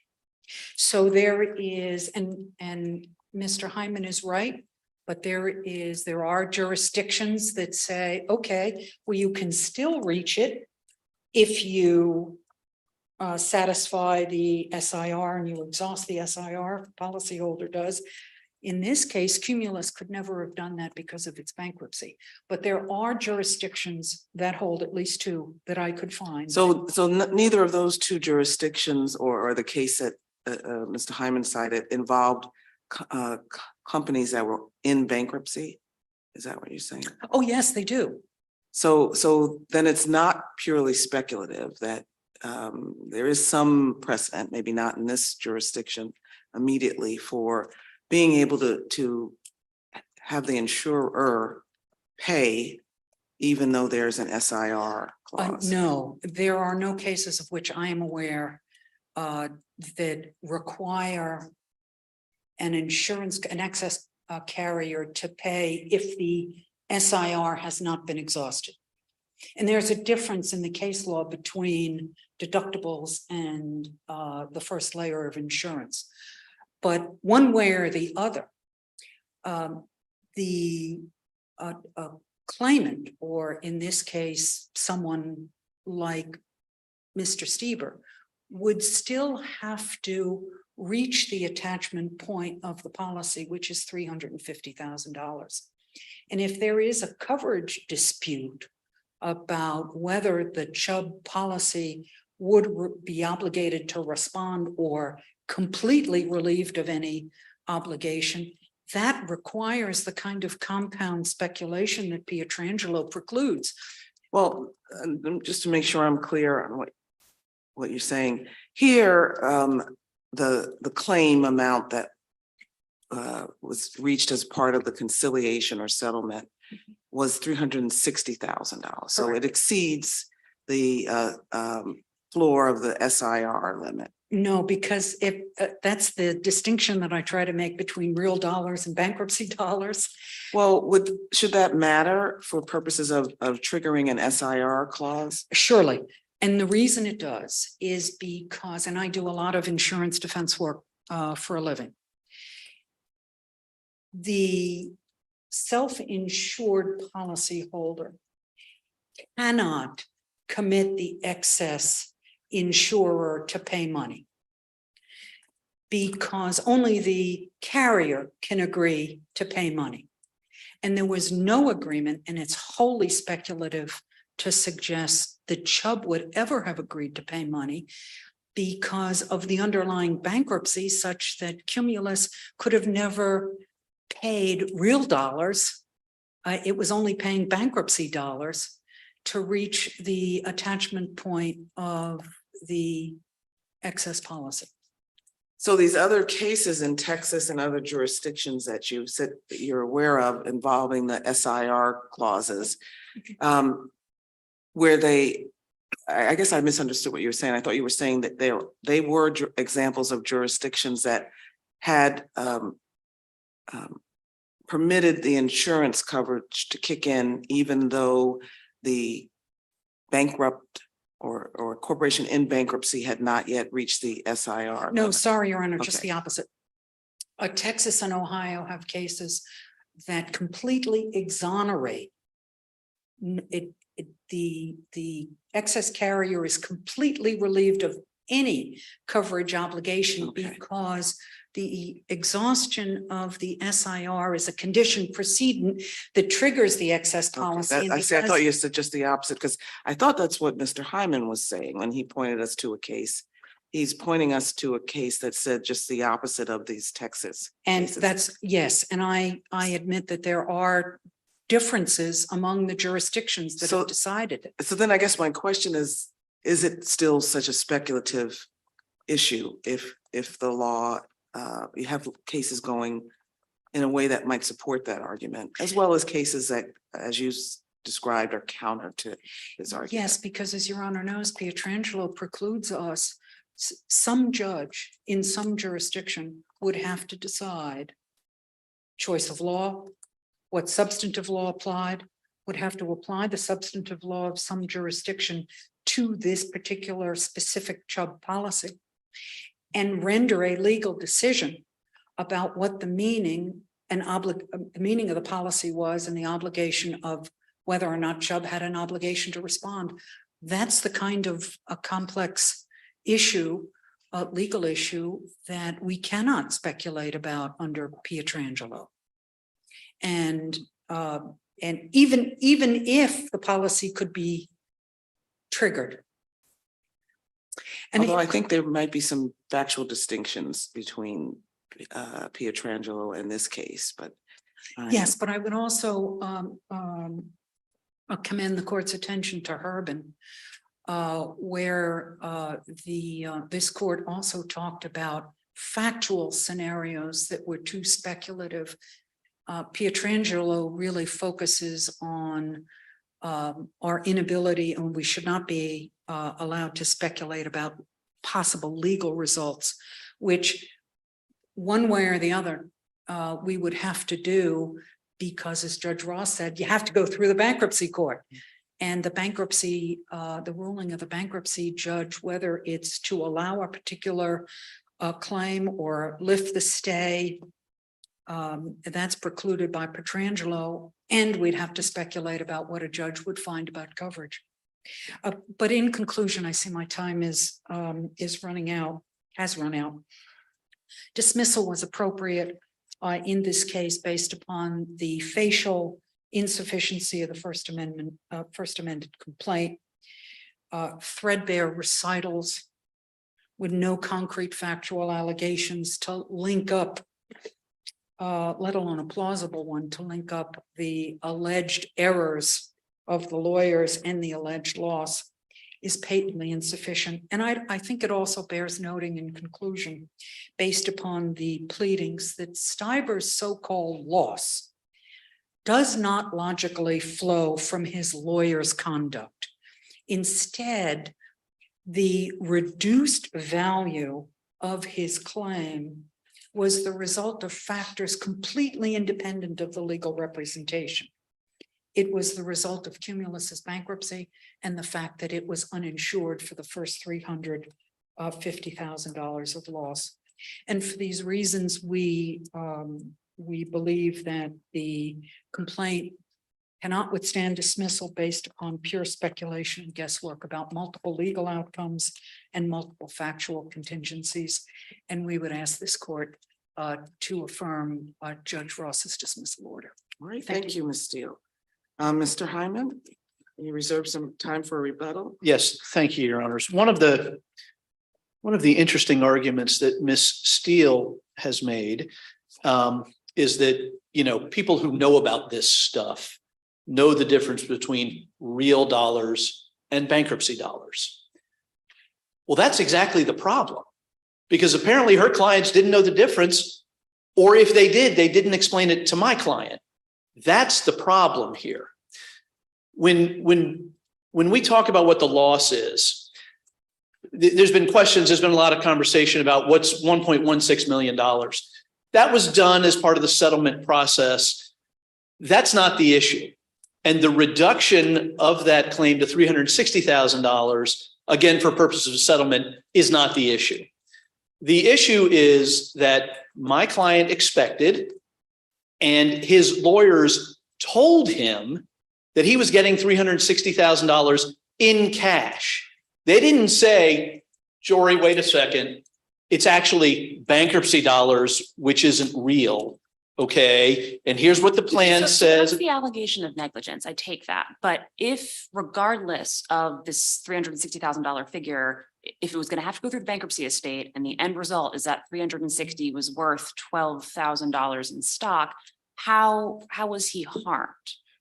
Well, I mean, first of all, how is he harmed? One, he came up $348,000 short. But the reason Any lawyer who had negotiated a $360,000 settlement would have had to submit it to the bankruptcy estate, and this would have been the result, right? under exactly what happened here, yes. But that gets to these various issues of all of the things that Mr. Burchell and his firm did not do prior to and all the way up to the moment where my client got his money. If you're going to tell him, if you're going to tell Mr. Stieber, you're getting $360,000 in cash. And I mean, there's emails up till like the day before he got his money that he was getting $360,000 in cash. How can the appellees be excused for not knowing that he's in fact not going to get that? They say, oh, we advised him to engage bankruptcy counsel. And again, these are facts that aren't in evidence, but there is some correspondence between my client and a bankruptcy attorney. I think ultimately my client couldn't afford to pay the bankruptcy attorney. So, you know, there's a lot of ways that you can skin that cat. One way, and I've certainly done this in my own practice, is if I'm on a contingency fee, which I frequently am, you bring the bankruptcy attorney and you say, I'll give you a little piece of the outcome if we get there, because my guy can't pay you. So we'll share in it. We'll get everybody to sign off. You can do it that way. They didn't do that. They just buried their heads in the sand, thought they were getting a result that they didn't get. And then they told my client, oops, so sorry. You keep the 12 grand. Don't pay us any percentage of our fee, but please sign this release for us. But even if he had had perfect legal advice and got this $360,000 settlement, you agree that it would had to have gone through the bankruptcy process and that the claim would be compromised in some respect. So the way his claim was structured, the way his settlement got done, of course, yes, it would have had to go through the bankruptcy procedure. And this is the outcome that he would have received. One aspect, one element of the malpractice is that Mr. Burchell and his firm didn't know or understand the bankruptcy issues or the insurance issues well enough to do all of the things that would have been done had they engaged the insurance. And so Ms. Steele wants to say they never reach it because it's $350,000. That's the attachment point.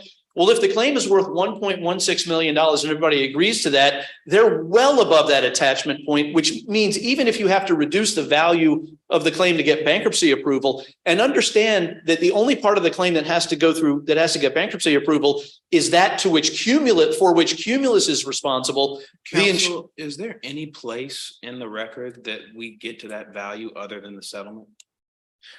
Well, I mean, it wasn't litigated. Right? Nobody ever sat down and there was no jury. Obviously, there was no trial. This was a settlement. And obviously, in a settlement, you can say whatever you want. But the whole purpose was value it at this so that we can then get it through the bankruptcy. Well, again, if Mr. Burchell and his firm understood any of these issues, they could have, should have, and would have engaged the insurance in a way. So again, if Cumulus has to pay $350,000, right? So the bankruptcy court approved that, right? And then they said, but it has to go through stock. The bankruptcy court has no hand in whether or not the insurance company has to pay above the $350,000. That's not part of bankruptcy. But Chubb isn't in bankruptcy. Go through the bankruptcy. The amount of the settlement that Cumulus is responsible for. The insurance company, I mean, if they had done this, the insurance company certainly would have said, Yeah, for getting the insurance and the division, like assuming the insurance could go outside of it, you believe that in some way, shape, or form, some part of this had to go through the bankruptcy proceeding. absolutely, yes, because Cumulus is a party to the settlement. Even if Cumulus said, we're just not going to pay anything, and we have to get that approved because the bankruptcy court still has to approve any settlement. The issue is that the Cumulus amount isn't the issue. It's anything above that. And that's exactly the issue. The self-insured retainer, is it the first layer of insurance? Are they insolvent so they can't pay it?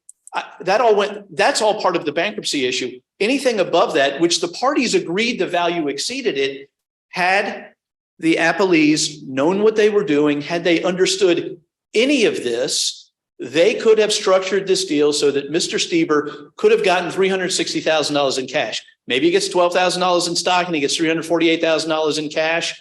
Fine, but he gets his $360,000, which is what the appellees told him he was getting. They can't just bury their heads in the sand and say, oops, we don't understand bankruptcy. So sorry, don't bother us. So what we are asking the court to do is overturn the trial court's decision to dismiss the case on the motion to dismiss. because the pleading in and of itself makes an adequate claim for malpractice. Thank you. Thank you. And we thank both counsel and your briefs for your briefs and your arguments today. Thank you. Thank you, Your Honor. All right, our third and final case this morning is Consus Inc. versus City Partners 5914 LLC.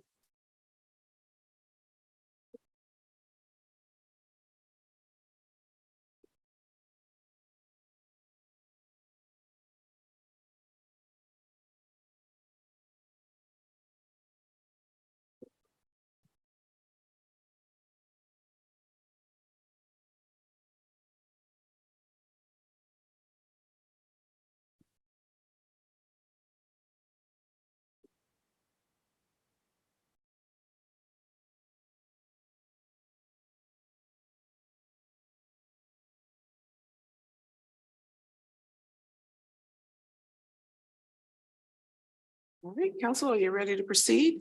Yes, good morning to the honorable court. May it please the court. My name is Brad Friend. I am counsel for Consus Incorporated, the appellant in this matter. I would like to reserve 3 minutes for rebuttal. All right, thank you. If I may, just to provide a brief background of this appeal. This case arises out of a court-ordered receivership of the defendant's 4 properties in Southeast DC. The 4 properties at issue are known as the Congress Heights apartment complex. They consist of 4 separate buildings, 1331 Alabama Avenue, 1333 Alabama Avenue, 1309 Alabama Avenue, and then 3210 13th Street. It's interesting to note that although there are 4 apartment buildings at issue in this appeal, 2 of those apartment buildings reside on the single real property. So there's actually 3 real properties at issue in this case. Could I ask some just preliminary questions that I understand are not a part of the record, but just for clarification of where things stand? Was the work ever completed on the buildings? And no, the receiver is not a party to this action, but was there ever an accounting of the monies received by the receiver? Yes, so Your Honor, the work was never completed on these buildings. And that's a central issue in this case. Can I ask another sort of framing? I just wanted to get background on the receiver, the other part of my question about the monies and the accounting that the receiver was supposed to do. Yes, so the receiver is not a party in this case. I The understand that. receiver, Mr. Gilmore, was fired. Mhm, He was replaced okay. with another receiver. So the original monies are still in an account held by a receiver for this, or? No, what happened is the receiver exhausted his funds that he had received. So at the end of the job, if you will, there was no money to pay Consus the amount that it was readily owed, and Mr. Gilmore admitted they were owed. Keep in mind, Consus was not privy to how Mr. Gilmore was regulating his funds and his accounting. We had no involvement. We didn't have no knowledge of that. So as to what he did, whether he was, exorbitant in his spending or what have you. So we really can't speak a lot to how he handled his accounting. I apologize. I know Judge Ali Khan had a. So I was actually just going to follow up on your question, Chief, but sort of related to that, there's a new receiver in place and this debt has been acknowledged as being outstanding. So why have you not taken action through the receivership process to try and secure a payment? Well, number one is we did request to the new receiver. We submitted a claim to the new receiver requesting this money that was owed. And the new receiver never responded. But the problem is that pursuant to the court's August 21st, 2019 order, it removed 2 of those properties from the receivership. So we had no way to go to the court for the monies owed on that roofing work for those 2 buildings and get additional funds. We were totally reliant upon filing this mechanics lien. Now there is a statement in the Tenant Receivership Act which says that the receiver is responsible for its gross negligence. However, we believed then, as we do today, that we had a rightful claim to file a mechanics lien here. And that's the avenue we pursued. I don't think we should be, criticized or penalized for not filing a breach of contract action against the receiver when we had a legitimate mechanics lien right under the DC statutes. So I know we're taking all these questions out of order, but you released ultimately the lien. Correct. And let's start from there and maybe work backwards. Because there's a question about whether the mechanics lien was timely filed under the statute. It was not filed within the 90 days. And I'd like to hear more of your arguments about that. But at some point, the mechanics lien was converted into an undertaking. Correct. Your Honor. And then at a subsequent point, Consys released its lien. And Correct. so why doesn't all of that make null Consys efforts to collect under the original mechanics lien? Sure. Great That's question. about a 10-part question, so I know. And that issue was addressed in the lower court's order. The reason is because the mechanics lien is a lien against the real property only. When an undertaking is filed, and a defendant has a right to file an undertaking, to have a surety come in and post a bond, or in this case, post a letter of credit. When the defendant does that, when the property owner does that, all it does is remove the lien from the real property. It does not summarily dismiss the underlying mechanics lien cause of action or claim that is being sued upon. And the DC statutes say as much. Well, no, I can see that part, but then Consys then took some additional steps to release its lien. Correct. So what did you, which the trial court determined had the impact of releasing the mechanics lien, the undertaking, and any claim that Consys had? Why do you think that any claim under what was originally the mechanics lien still survives that allows Consys to pursue some relief? Sure. So that's part of the undertaking process. When an undertaking is filed, whether it be a bond or a letter of credit, the lien is removed. It has to be released pursuant to the undertaking.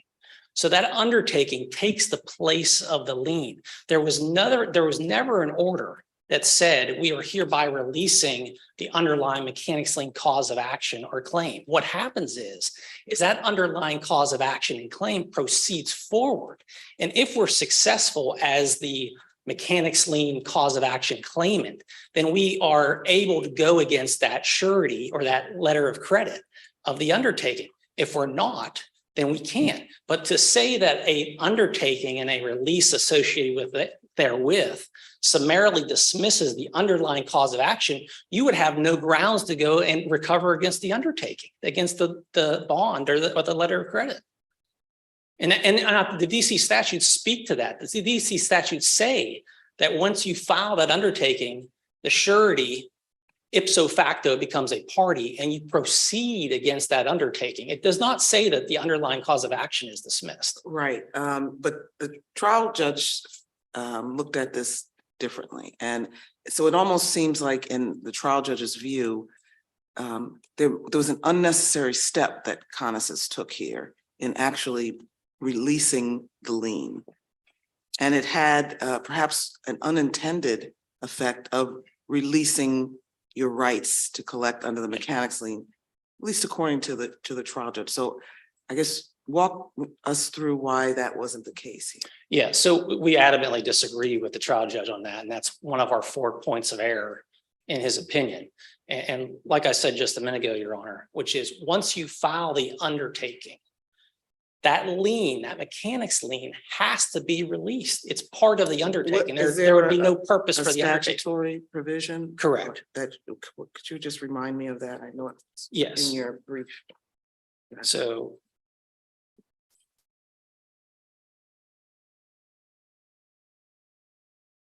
if you look at DC code 40-303.16 all the way through .1818, That is the sections that deal with undertakings.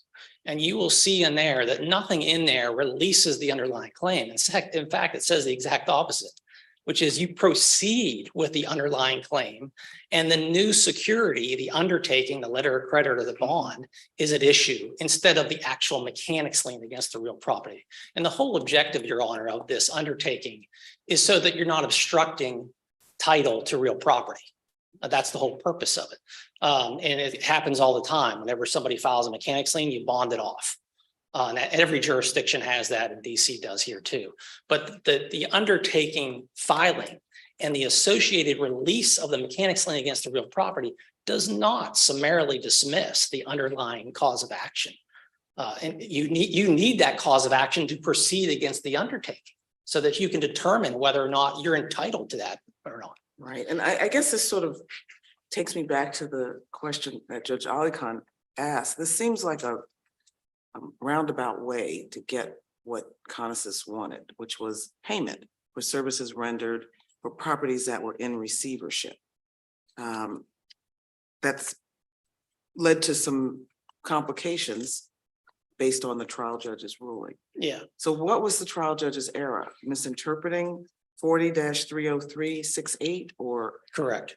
Yes, that was one of his errors, the undertaking decision that he made. The other error was the timeliness of the lien itself. Well, the timeliness of the lien, let's talk about that. I mean, the Yes. statute is pretty clear. It says within 90 days and of when the work is abandoned or stopped. And that date, according to the trial court's findings, was April 25th. And this mechanics lien was filed well after that. And I understand your argument, or I think I understand your argument that you hadn't abandoned the work. You were merely waiting to get paid, but I think that, how long were you entitled to wait without working to get paid that before it's deemed to have been abandonment of the work? Yeah, well, let's talk about this timeliness issue. Yes, And let's talk about this. And I would disagree with you that the mechanics lien statute in DC is clear that it's whenever the contractor stops work or abandons work. That's not what it says. It unambiguously says that it's either you have to file your lien during the project or within 90 days of completion or termination of the project. That's different from saying you have to file it within 90 days of when the contractor stopped work. And let me give you an example how. If you look at Maryland's mechanics lien statute or Virginia's, it specifically ties it, that triggering event, to when a contractor last performed work or stopped work. So what was the triggering event? How do you get this past April 25th up to at least August 17th to make it timely? The triggering event, Your Honor, was that August 21st, 2019 order, which removed those two properties from the receivership. At that point in time, the contract was effectively terminated. The project itself was effectively terminated at that point in time. Prior thereto, it was concerned about an interpretation that allows the contractor to just stop work from April to August. With no work being done towards the receivership to repair these dilapidated units. I mean, that doesn't seem like a reasonable reading of the statute, even if I were to agree that there's some ambiguous language here. Yeah, I would say in the construction sense, Your Honor, which is, and I would say this isn't what happened in the present case. Consus just didn't stop its work on its own fruition. What it did is its work was suspended. The receiver came to him and said, don't do the other two roofs on the other two buildings. He didn't say, I'm not going to have you do them in the future, or I'm not going to sit there and I'm going to take that out of your contract. In a construction sense, on a construction project, if a contractor is refusing to do work and it stops its work, the owner at that point in time has multiple options. It can sit there and terminate that contractor, at which point his work and the project would be terminated and his mechanics liens would be triggered. Or it can sit there and negotiate some kind of a change order with the contractor or bring in another contractor. So how do you deal with Consus saying before that August 21 point, we're not doing any more work unless you pay us, which I think is a reasonable demand, but how is that not the point? Because that wasn't the completion or termination of the project, Your Honor. What happened was, is that as of August, or excuse me, as of April of 2019, it had performed the work on two of the buildings. Two of the roofs were pretty much finished. There was a little bit of work that was left, but the other two weren't. At that point in time, the receiver did not come to Consus and say, you guys are done. I'm not gonna have you do any more work. We're finished. The issue was left open in the air. Consus was ready and willing to go back and do the other two roofs on the other two buildings if the receiver wanted them to, or if the receiver got additional funding. That's a great point. So, but why would that preclude Consus from filing the mechanics lien to protect that right? You hadn't been paid for a significant amount of work up until that point, April 25th. The receiver didn't give any clear indication of when you might be paid or when the work might resume. It seems to me to be a reasonable and prudent step for Consus to file the mechanics lien on April 25th, for that matter, but certainly within 90 days of April 25th to protect that right, particularly as you got further and further from April 25th and no payment was forthcoming and no resume work date was forthcoming. I mean, it seems like that's what, of course, Consus should be paid for the work that it did in good faith. And it's not unreasonable to stop the work on August 25th, April 25th, having not been paid. What seems perhaps unreasonable in these circumstances was the waiting beyond 90 days from April 25th to file the mechanics lien to protect that right. I think there's an answer to that, Your Honor.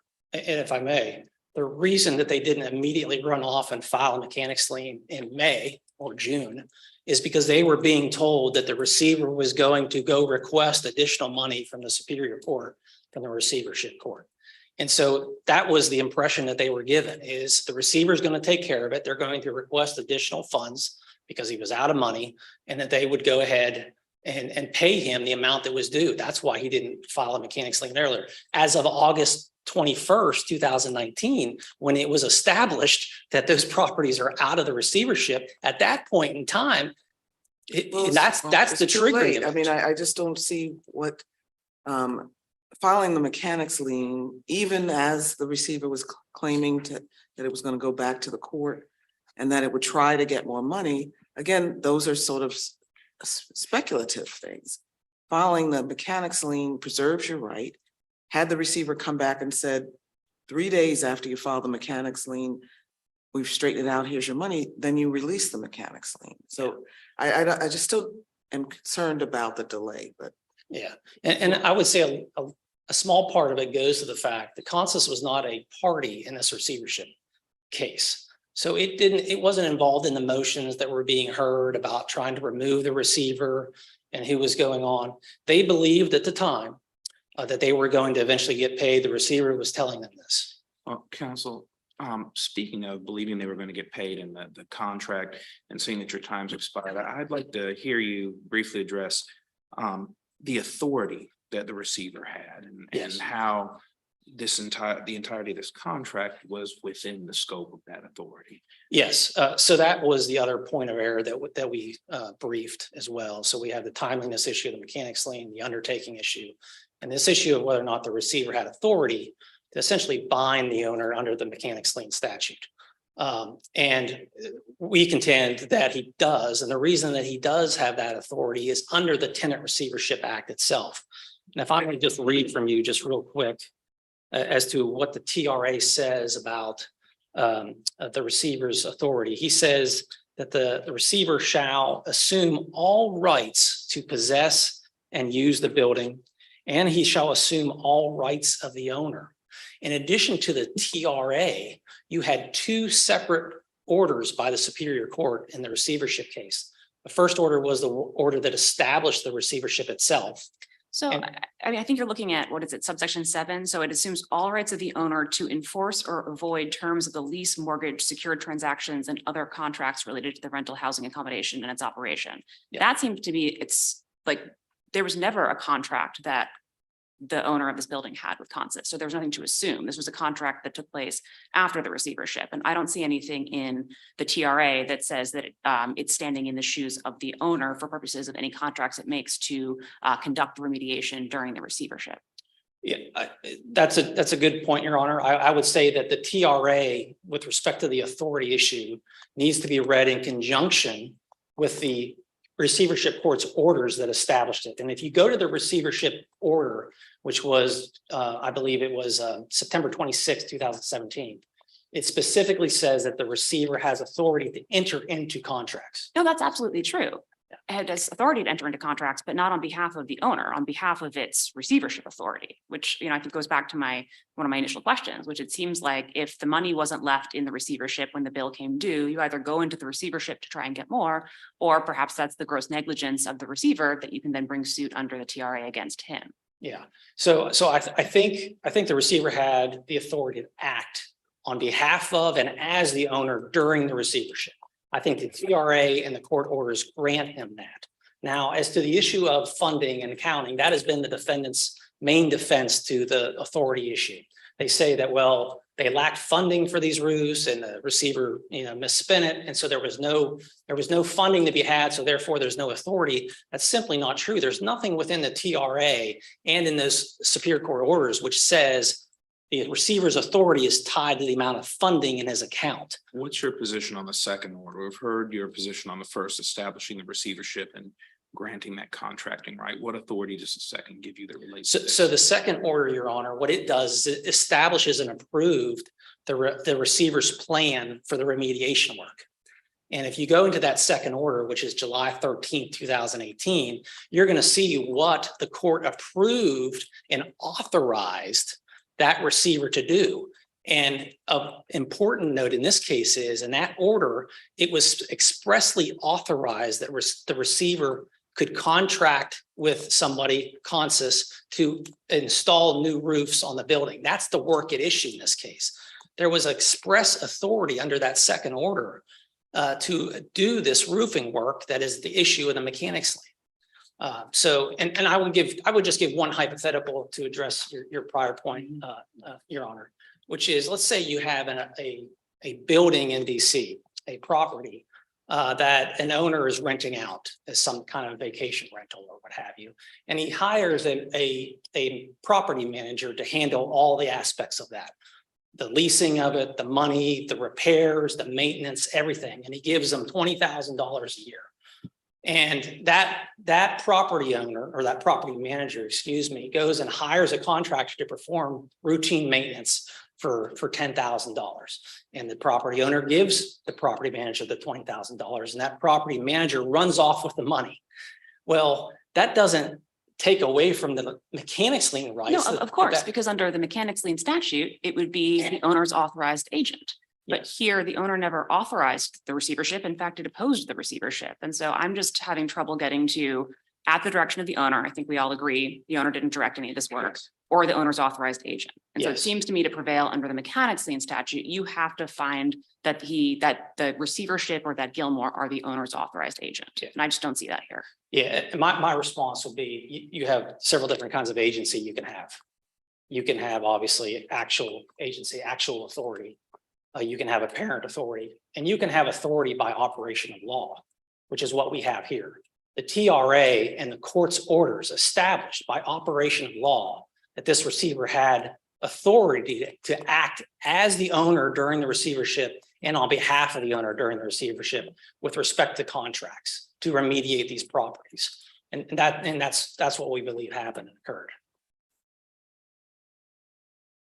And I would say I'm past my time, and I will wrap up and I will give the floor to defendant's counsel. Okay, and you reserved time for rebuttal, so we'll Yes. hear back from you after we hear opposing counsel's arguments. May it please the honorable court, Barry Haberman on behalf of the appellee. All right. I think based on the questions I've heard, I think the court already understands the majority of my argument. But I'll start with, what is a mechanics lien? It's a remedy. It's not a cause of action. In matter of fact, in the Moore versus Axelrod, a case cited by the appellant, they say the remedy of a mechanics lien was unknown in common law. The statutory remedy has long been recognized. The purpose of the lien statute is to provide a remedy to parties who have enhanced the value of the property. That's exactly what happened here. In fact, it's clear from the complaint of the appellant where they only have 2 counts. The second count, quantum merit, was dismissed and not appealed. They did not bring a breach of contract suit because they don't have a contract with us. Their first count was to establish a lien. And what they asked as they're in their complaint was let the court ascertain and determine the validity, priority, and amount of the lien, and then order the sale of the property. Well, as the court already noted, we posted a letter of credit. The lien was released. What do they have left in their complaint? Nothing. They have nothing to pursue. Their own complaint is gone. Opposing counsel points to a statutory provision 40-303, 6 through 8. Which, if I'm misstating their argument, counsel will correct me, but which required, if I understood the counsel's argument, them to release their lien once the undertaking. Agreed. Was in place. But the undertaking, again, and that's in the record at A528, the letter of credit says specifically that the amount, a certain dollar amount was posted, and it says in order to pay on this letter of credit, beneficiary has obtained a judgment against city partners, against the appellant has obtained a judgment against the appellee, and they're entitled to draw an amount based on the judgment amount. There's no quantum merit claim. There's no judgment they're asked. They didn't ask for a judgment, even in the mechanics lien claim. They asked for determine the validity and amount to lien the property, and then let us sell it. That's them. They never asked for a judgment there either. Why? Because it's, as the cases say, it's a remedy. It's not a cause of action. Every mechanics lien case I've ever seen is either you usually have the mechanics lien petition for mechanics lien, and then either breach of contract or quantum merit or both, because the party is saying we were hired, we were asked to do work by the owner, and we came and did the work and we weren't paid. They admit they weren't asked by the owner. They've released their lien. There's nothing left in their complaint to even pursue. What was their remedy here for not getting paid for work that they had The done? quantum merit would have been the only claim they could make, and they did not appeal that. That was dismissed by, denied by Judge Ross, and they didn't appeal it. They couldn't bring a breach of contract because they do not have a contract, as they admitted, with my client. Their contract was with Mr. Gilmore. So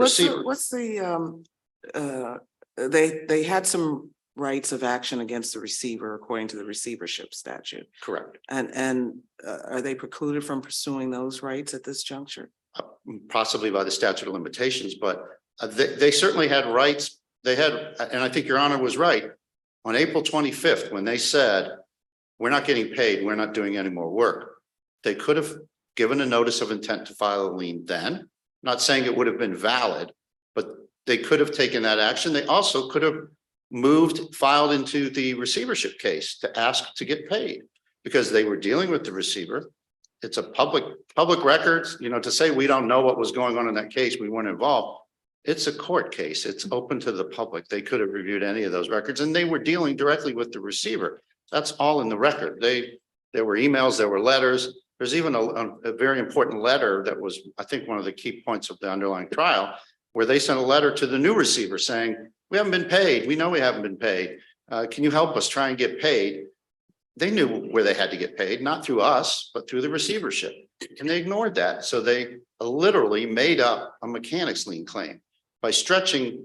There's no cases cited by the appellant to change this definition of a project to be whenever the contract is terminated. I think the court, Your Honor, was right when you said it's got to tie to your work. It's got to tie to when you put your hammer and your nail down, not, oh, we'll pick a date later. Otherwise, that throws the entire construction industry and ownership of real property and title industry in disarray.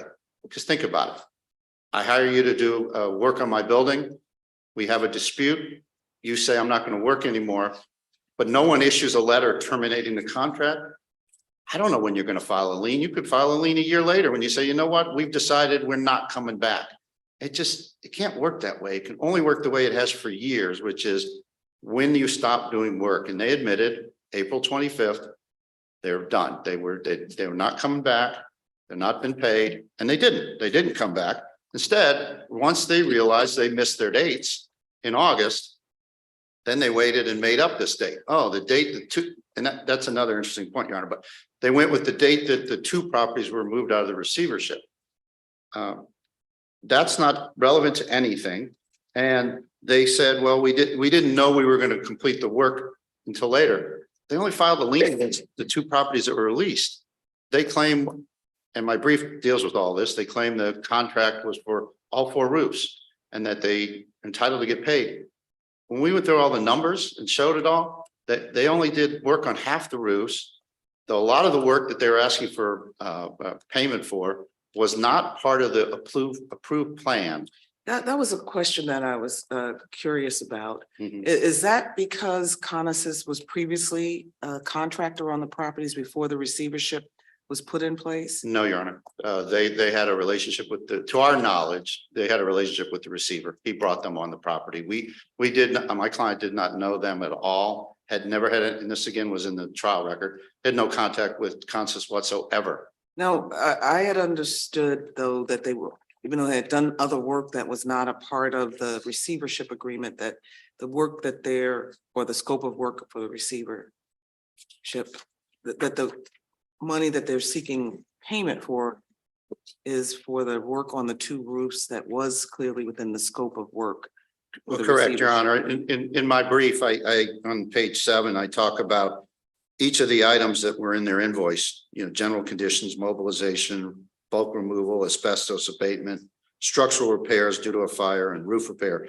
And I point out which is part of the approved plan under the receivership and which is not. Of those 6 items, 2 of them are potentially part of the plan, 4 were not. So, but even assuming for argument's sake that Mr. Gilmore had authority to contract for all this, the total cost was $818,000, and it was undisputed that my client funded almost $900,000. So the receiver had the money. What he did with it, no one knows. So But- why was there no call to account for the receiver? I mean, your client paid money into the receivership for these repairs pursuant to the court order. Where did the money go? Shouldn't there be some legal action against the receiver? There could be, but that's have an interest in? That's for another court at another time, Your Honor, but that's not part of this case. And again, it's not part of the record of this case, but my client sold the property. So it sort of ended everything. The property is being redeveloped, knocked down, et cetera. So, but you're right. There was certainly those issues there, but they weren't relevant to this claim.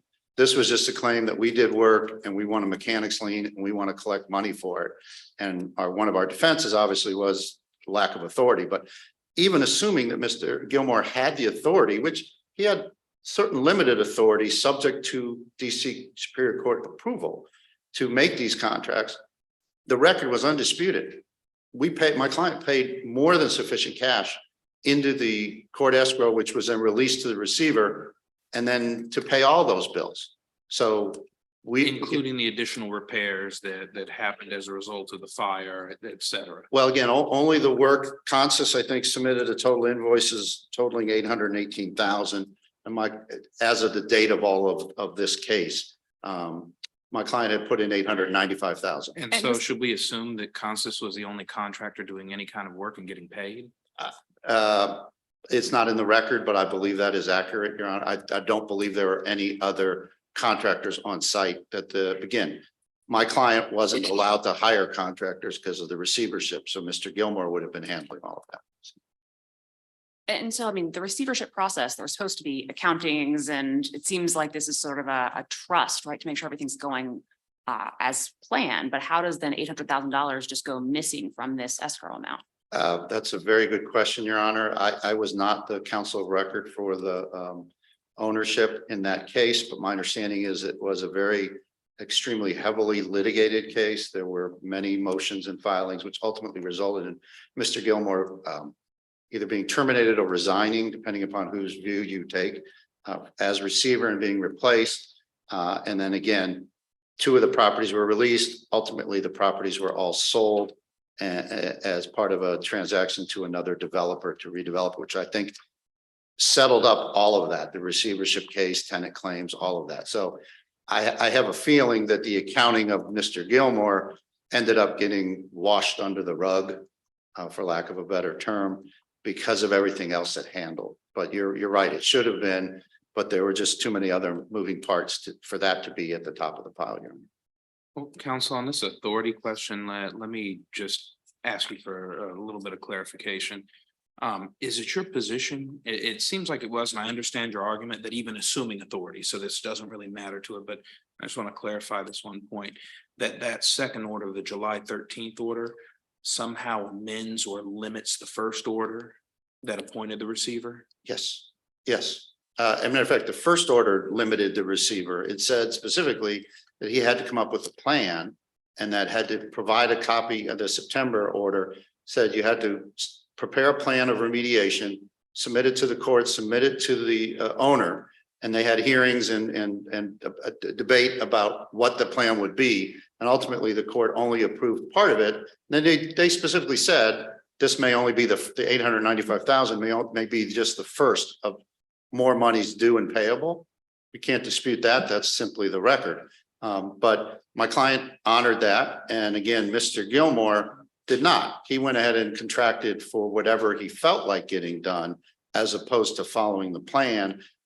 And that's where it fell apart for the appellant, because they didn't bother to, as I heard you talk before in some other cases, they didn't bother to go look at what the receivership said and what was going on in that case and what his rights and authority was. They just said, oh, you hired us to do work, we'll go do work. And then they got nervous. Are you going to pay us? And instead of doing what any general contractor would do with any ownership and filing the lien April 26th or shortly thereafter, they waited. They were told, oh, don't worry, I'll get you paid. But that didn't happen. Well, on the receivership authority piece again, the receivership plan was pretty specific, detailed projects, but it also had some broader language about the authority of the receiver to safeguard the health, safety, security of the tenants. Wouldn't work, for example, to remediate some of the damage caused by the fire or some of these other things that Consus worked on, be within the receiver's authority to approve if they went directly toward one of these goals of safety? I mean, if there's fire damage, for example, you don't want to leave that in place, even though it might not have been foreseeable and specifically delineated in the receivership plan. It was my understanding that it was my client's position in the receivership that Mr. Gilmore still needed to go back because I believe the fire resulted in there being no tenants. So there wasn't a safety issue at that point. It was now becoming a rehabilitation or restoration versus what Your Honor just read. Because the receivership statute is very clear, and we cited in my brief, we did put in the legislative history. The goal is for a receiver to come in, take care of, collect the rents, make the property safe and secure for the tenants. Nothing more. And what Mr. Gilmore was starting to do, he's doing asbestos removal, and he was starting to rebuild the whole place. It seems like asbestos removal, fire damage, those are critical to health and safety of tenants to be able to move back in, even if they had temporarily been moved out because of these. Well, it depended, Your Honor, that under the plan, because again, looking at all the receivership case, there were multiple different plans, one presented by my client, one presented by the receiver, spending millions of dollars, and they had a whole debate about that. All the court did is they only approved a specific limited amount of work for 895,000 and said, then we'll go step by step. A fire intervened. Mr. Gilmore and Consus went ahead and did other things that weren't approved by the court. Because again, well, before you say that weren't approved by the court, the order clearly says that Gilmore is supposed to come up with an initial plan for the violations that are currently present. But it also says the receiver shall take all actions that are reasonable and necessary to abate threats to life, health, safety, security that currently exist or may exist in the future while this order is in effect. And it's understood that those include but are not limited to vermin infestation and mold. And then there's in that further ordered section, which you seem to be primarily dealing with, there's the authorization to make emergency repairs, which are not covered by that plan. I mean, it seems like there's some broad authority here. I don't disagree, but Your Honor, but again, the way the plan was set up and the way the TRA statute is drawn up, is my argument and belief that you have to work through the court. Mr. Gilmore doesn't have a blank check because again, it has to be funded. He's got to collect rents to fund it, and he has to collect money from ownership. And the initial order said, anything you want to collect from ownership, you have to submit, and the ownership has an opportunity to contest it or argue against it. It wasn't a blank check. And what Consus and what Your Honor is sort of trying to lead to is, no, he had a blank check. Well, he doesn't. That's not how the TRA statute works. He can't go spend $5 million and say, send me a check. So I have a sort of follow-up question there. There does appear to be about $190,000 of work that was performed that was in the plan for which Consus was not paid.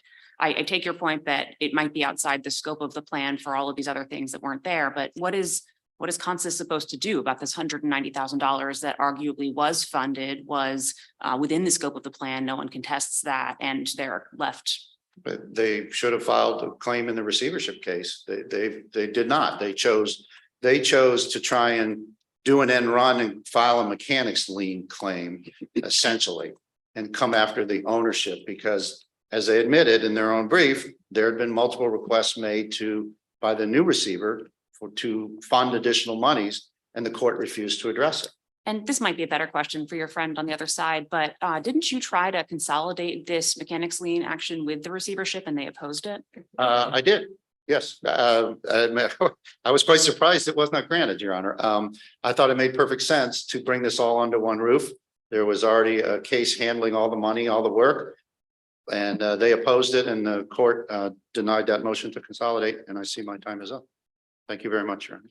All right, thank you. Mr. Friend, you reserved a few minutes for rebuttal. Yes, thank you, Your Honor. So a couple things I want to address. Counsel started off by saying that the mechanics lien is just a remedy. And that is just simply not true. Under the DC statutes, like the statutes of every other jurisdiction in the country, the mechanics lien is an independent claim. You do not have to have a breach of contract action or a quantum merit action filed with a mechanics lien in order to succeed on a mechanics lien claim. And the counsel in their briefs has not cited any case law to support such an argument. Can a mechanics lien be filed against someone other than the owner of the property? No, and that's the thing as well, is a mechanics lien can only be filed against the real property itself of the owner.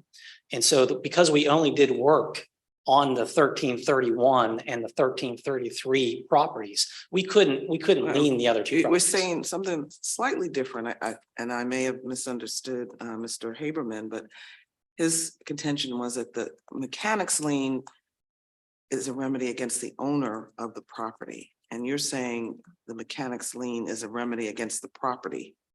That is correct. Is that a difference that you see? No, it's not a difference in this case. It's a lien against the real property itself. And then you get into the issues of an undertaking, removing that lien against the real property, but the mechanics lien cause of action remains against the undertaking. So yes, it is a lien against the property. It's not against an owner, but it's an independent statutory based claim created by statute. You don't have to have a breach of contract as a sister cause of action to succeed on a mechanics lien claim. It is an independent action. A couple other things, and speaking to the authority that the court was addressing, a couple things on that is in the initial $800,000 that was provided by the property owner on this case, that July 13th, 2018 order. Subsequent to that, it was discovered that the properties had asbestos. And subsequent to that order, there was fire in 2 of the properties. So again, I can't speak to how the receiver managed his accounting, but I will tell you that part of that 800,000 got eaten up by the remediation of the asbestos in all 4 buildings and also the fire damage. So it wasn't a situation where the receiver was just taking $800,000 and running away with it. I don't think that's the case here. The other thing is, I thought you were supposed to be doing, or your company was supposed to be doing that work, the fire damage and the asbestos. we did. And you weren't paid for it. No, we were paid for that work. So the first thing that had to happen was the asbestos work. It had to be removed before you could do any work in the buildings. So we did that work. We submitted an earlier invoice. I think it was a March invoice, or could have been a February invoice. We were paid for that work. We were paid for the asbestos. Have you been paid in total? I believe it is. I believe we've been paid in total approximately $500,000, if I remember right. We sent an invoice for 350 for the roofing work. And we were paid 50,000 of that, which gives us the 300,000 that we're claiming on. But that goes to the authority, as Your Honor correctly mentioned, which is the authority for the roofing work is there. It's in the July 13th, 2018 order, where it was expressly authorized to perform the roofing work. Now, granted, it was for a lesser amount, but the reason that's a lesser amount is because at that time there was an issue with the rafters and the belief that you only had to do 50% of the decking at that time. Where in actuality, what had to happen is basically all the decking had to be replaced for the roof. So that there's a discrepancy in those numbers, but nonetheless, there is authority there for the roofing work on the 2 buildings at issue in this case. There was also an issue brought up, and I think a question was posed, was there another contractor on this case? And there was a company called Wheeler Creek, and they were the property manager. They managed the property for the receiver. They provided security measures. They did pest control, and they did some maintenance work as well that were in addition to what Consus was doing. So Consus wasn't the only contractor out there doing work, eating up this $800,000 that was granted by the court. And I will say that another reason why that $800,000 got eat up is because this receivership was extremely litigious. The defendant filed several motions, and the receiver had to hire his own lawyer, and they were in court, it seemed like every week. And there was a ton of attorney's fees spent by the receiver that came out of that $800,000. And I'll conclude with just one final thing going to the timeliness of the liens itself, which is there's been a lot of talk about, what is the triggering event? In the court, the Superior Court said in its order, its final decision, that mechanics lien notice is based on the date that the contractor stops performing work or providing materials. That is wrong. That's not what DC law says. If we were in Virginia or Maryland, that would be correct. But this is DC, and it specifically says that the triggering event is the completion or termination of the project itself, which leads you to the next question. You're which talking is, about the DC statute. correct. So that which leads you to the next question, which is on this particular appeal and case, what was the project? The project in this case was the remediation of those 4 buildings pursuant to the receivership's court's orders. Go to the July 13th, 2018 order. So counsel, is it your argument that your client couldn't cancel the project or just that they didn't? They couldn't. They couldn't. They could have abandoned the project, but they can't. They don't have the right under the contract to cancel that contract they had with the receiver. But they didn't abandon the project. They were under the belief that they were going to come back and perform more work. The only reason they stopped performing work is because they weren't paid $300,000 for the work they just did. And I think that's reasonable. No contractor is going to sit there and continue to do more work when they're owed $300,000 for work they never got paid for. That's why you file a mechanics lien, isn't it? Well, it is, Your Honor, and we did file mechanics lien, and the issue is whether or not mechanics lien is timely. And DC, it says that you have 90 days from the date of completion or termination of the work. So you know what the project is. The project is remediation of these 4 buildings. And let's just say that the project was actually the scope of work listed in Consis's contract. They still never completed it. They never terminated it prior to August 21st, 2019. And so, if you define what the project is, which is, in the court's orders, and then you ask the last question is, okay, well, when was the project complete or terminated? And the facts of this case clearly show that it was not complete or terminated until August 21st, 2019. That's when the court entered an order taking those properties out of the receivership. And Your Honor asked a question about consolidation and why we didn't consolidate. Well, the reason we didn't consolidate is because there was no jurisdiction for that receivership court to make an order as to the 1331 and 1333 properties at the time we were litigating. Those properties were removed from the receivership. So whether we're in a separate court or we're in the receivership court, it doesn't change the facts and the timing of the mechanics liens or the authority for that matter. And one last point, which goes to the authority of this case, which is the law of the case doctrine. This issue of authority was decided on 2 separate occasions by the Superior Court. Judge Williams got it right, and she held that pursuant to the TRA and the court's orders, the receiver had authority to act on behalf of the owner with respect to this contracting and his remediation of the properties. And in the brief that they filed, they say, well, the law of the case shouldn't apply because there wasn't a hearing and there wasn't findings of fact. Judge Williams held that based upon a question of law, not an issue of fact. There didn't have to be findings of fact. There didn't have to be a hearing. She held based upon the TRA and those orders that as a matter of law, the receivership had authority. And pursuant to that law of the case doctrine, this court should uphold that. Thank you for your time. I respectfully ask that the court reverse the Superior Court's decision on the 4 counts mentioned. All right, thank you. The court thanks both counsel for your briefs and arguments today, and the case is submitted. All right.